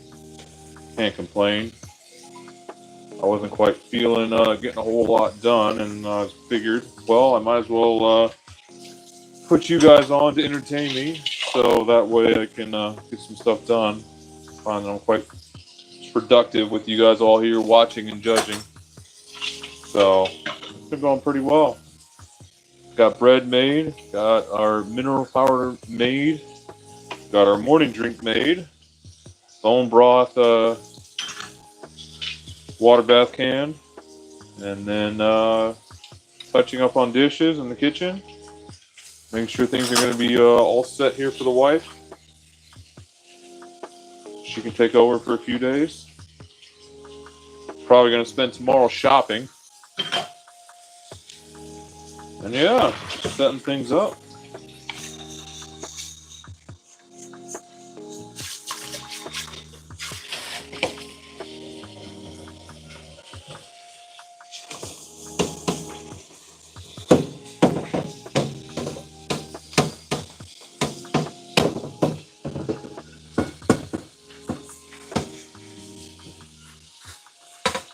Sounds like a productive day. Yeah, so far. I've got to finish vacuuming the walls in our room. They're quite textured, and they've been collecting dust for the last 10 years. I got half of it done yesterday with the shop vac. And I've got to get the other half done today still. But yeah, it should be pretty good by the time it's all done. Already noticed a huge bump in air quality in the room. Just getting half of it done. So looking forward to getting the rest done. And then I need to clean the filters in the HVAC. So that'll be good.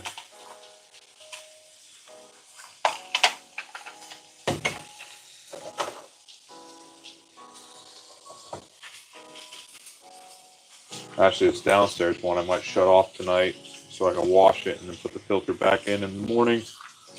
The upstairs one I have to actually find the manual for because I've never cleaned it before, and it's one of those electronic filters. So I've got to figure out how to clean that. I think it's mainly just washing it and then just letting it dry before it goes back in. So we will find out. If there's any time of day to do that, it's not going to be in the evening because we use our air conditioning quite a lot at night. We need to get it cooled down. You know what? Let's check that bread. Okay, it's going. Let's pop these little jars open. God, I need to let these soak.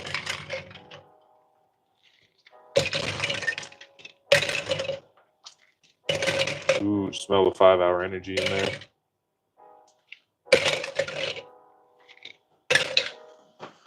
All right, let's grab a bowl and soak these.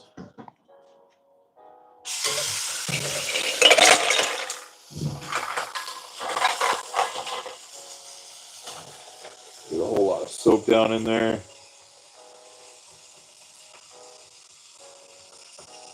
Oh, I'm losing my grip. All right, that's probably enough soap, that means. All right, let's make sure these are full of liquid.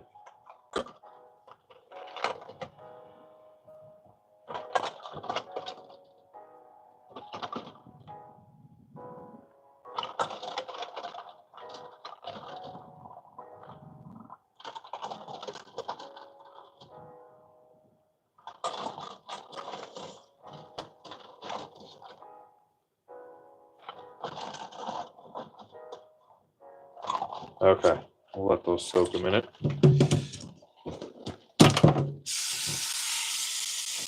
Finish cleaning this.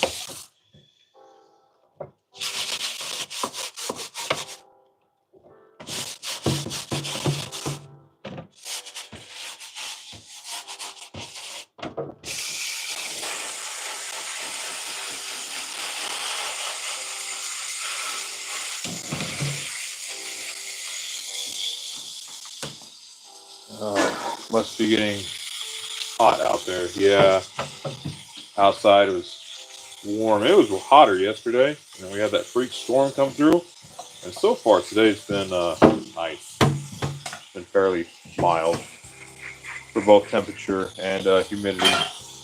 So it's been super nice today. Kind of a what's it called? A shame just being inside all day.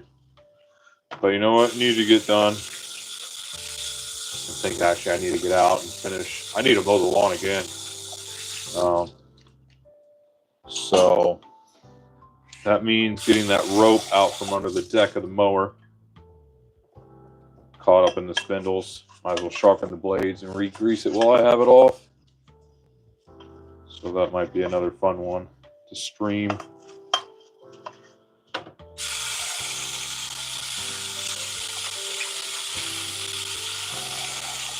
Or I could use our reel mower and mow the lawn. And string trim the rest of it. That should be some good exercise. Leave the fixing the mower until later. All depends on how things go. I've been mowing the highway shoulders at work the last month. Oh, hold on. Oh, I can't see. I am something grass already. Yeah, I can imagine.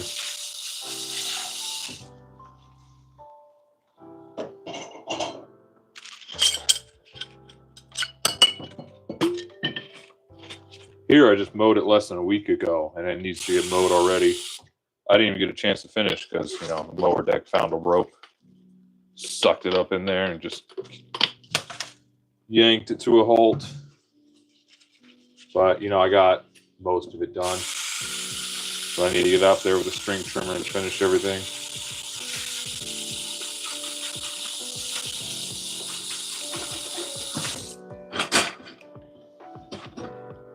Go over there.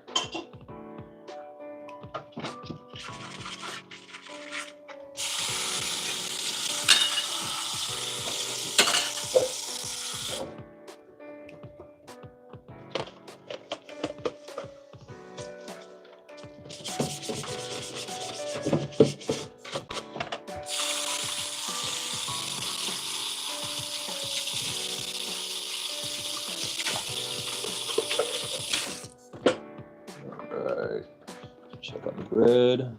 Okay, it's almost done. Let's go ahead and rotate it. Pitch buttons and all.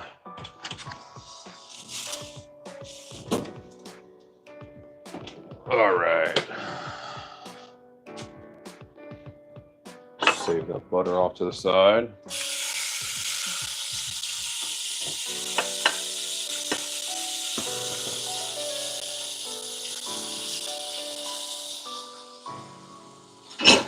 Okay, time to get these cleaned. Come on.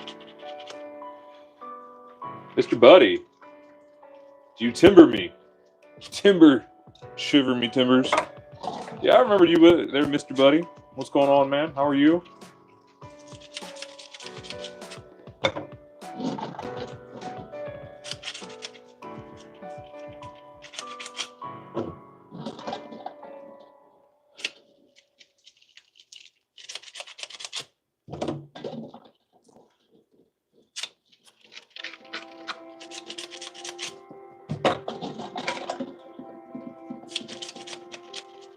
Good, how are you? All right. Had a fairly productive day. Still got a lot left to do. But, we'll get there. One thing at a time.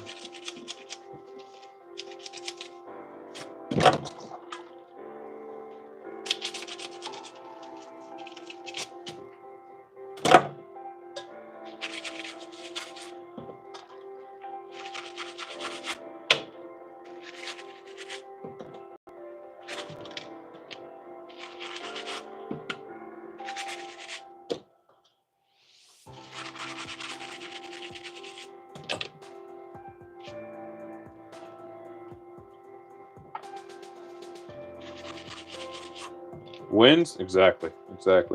One day at a time, one thing at a time. Just focus on what you can get done.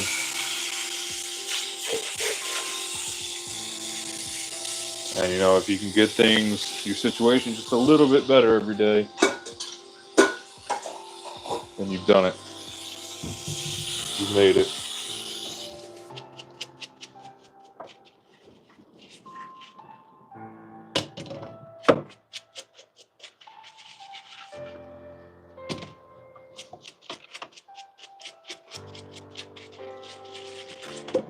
Even the little wins are still a win.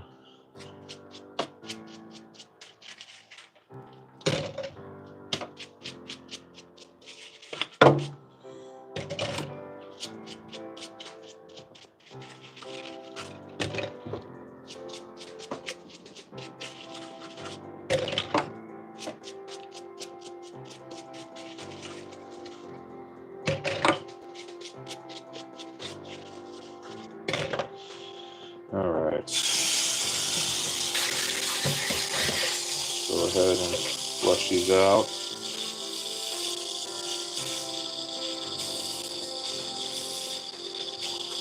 And then I will stick these in the drying rack upside down on those little wires. And just leave them. And if they're still not good by morning, I'll throw them in the dehydrator for a day.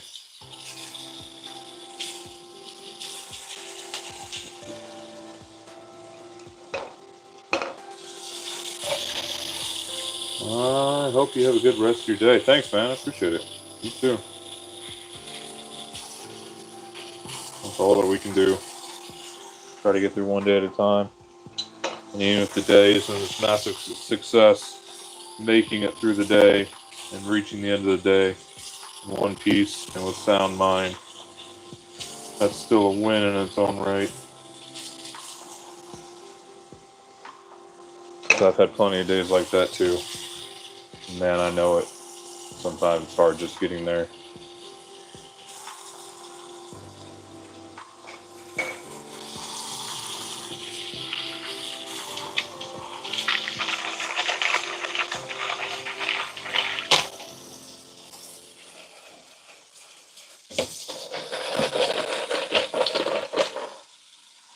Alright, those can go in there. Another little brush. Well, this is actually a baby bottle nipple brush. I haven't seen this in ages. Look at that.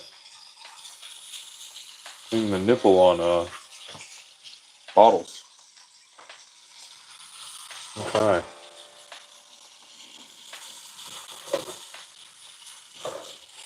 Alright, rinse out the sink here. Check on that bread again.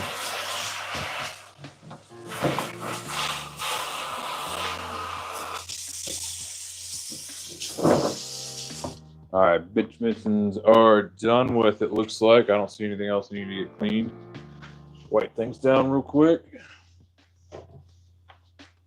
Doesn't have to be perfect, just better than what it was.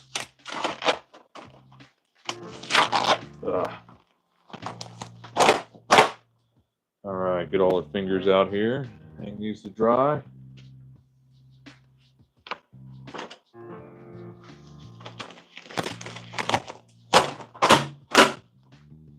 There we go. And let's check on our bread. Oh yeah, there we go. Oh man, that's a good one. Oh, I forgot. The stock pot needs to be washed. There we go. What do you guys think? Kind of pretty looking. I'll take it. Slides right on out of there. Grab that paper off. Leave that there to cool. Ooh, that mitt is hot. Hot, hot, hot. Hotter than a tamale. Okay. These bitch mittens are not going back on. What is yummy? Man, there, Madison. I see you grew up watching Jeopardy.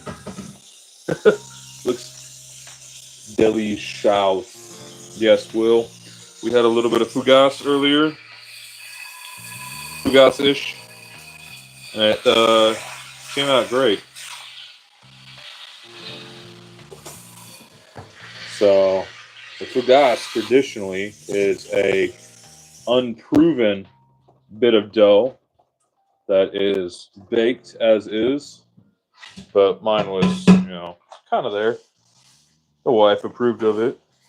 This bread is definitely mommy approved. So let's just clean our stock pot here from our bone broth making.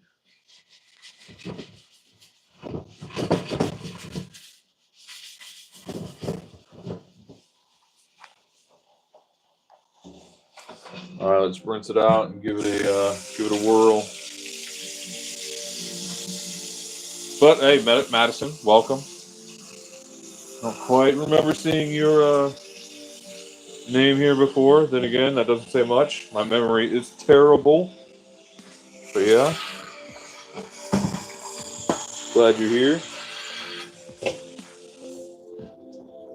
All right, double wash it and just let that sink run. Hot water, let that grease, this soapy water, clean up my pipes.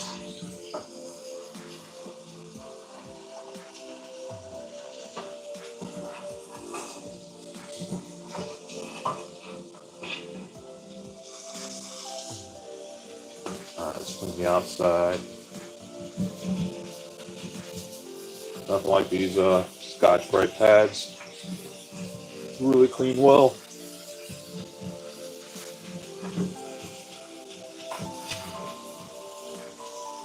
Alright.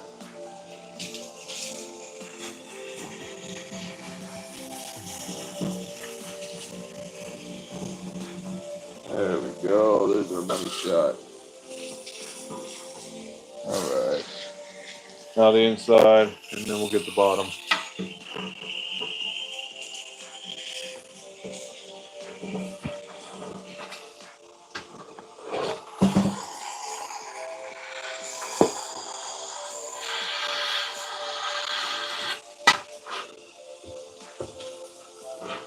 Alright, flip it around. Bottom's actually in pretty good shape. But we'll still give it a clean here.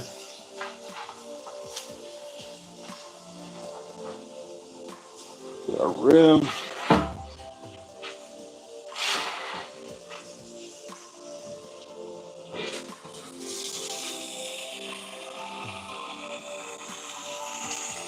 Alright. And then over to the stove. Dry. And we will rinse this sink one more time.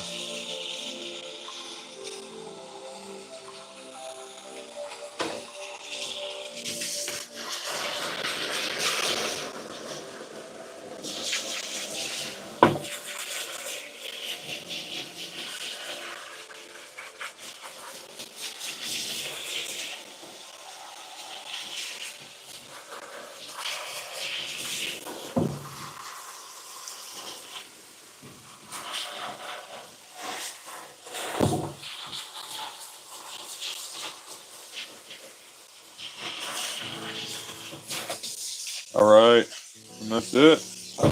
That is another 4 hours of my life out there for you guys to critique and be entertained by. And posterity, something or other.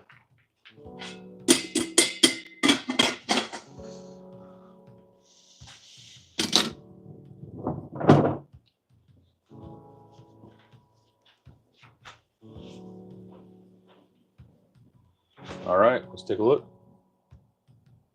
Let's just leave that connected. So, counter, sink, clean. Ooh, that is all askew.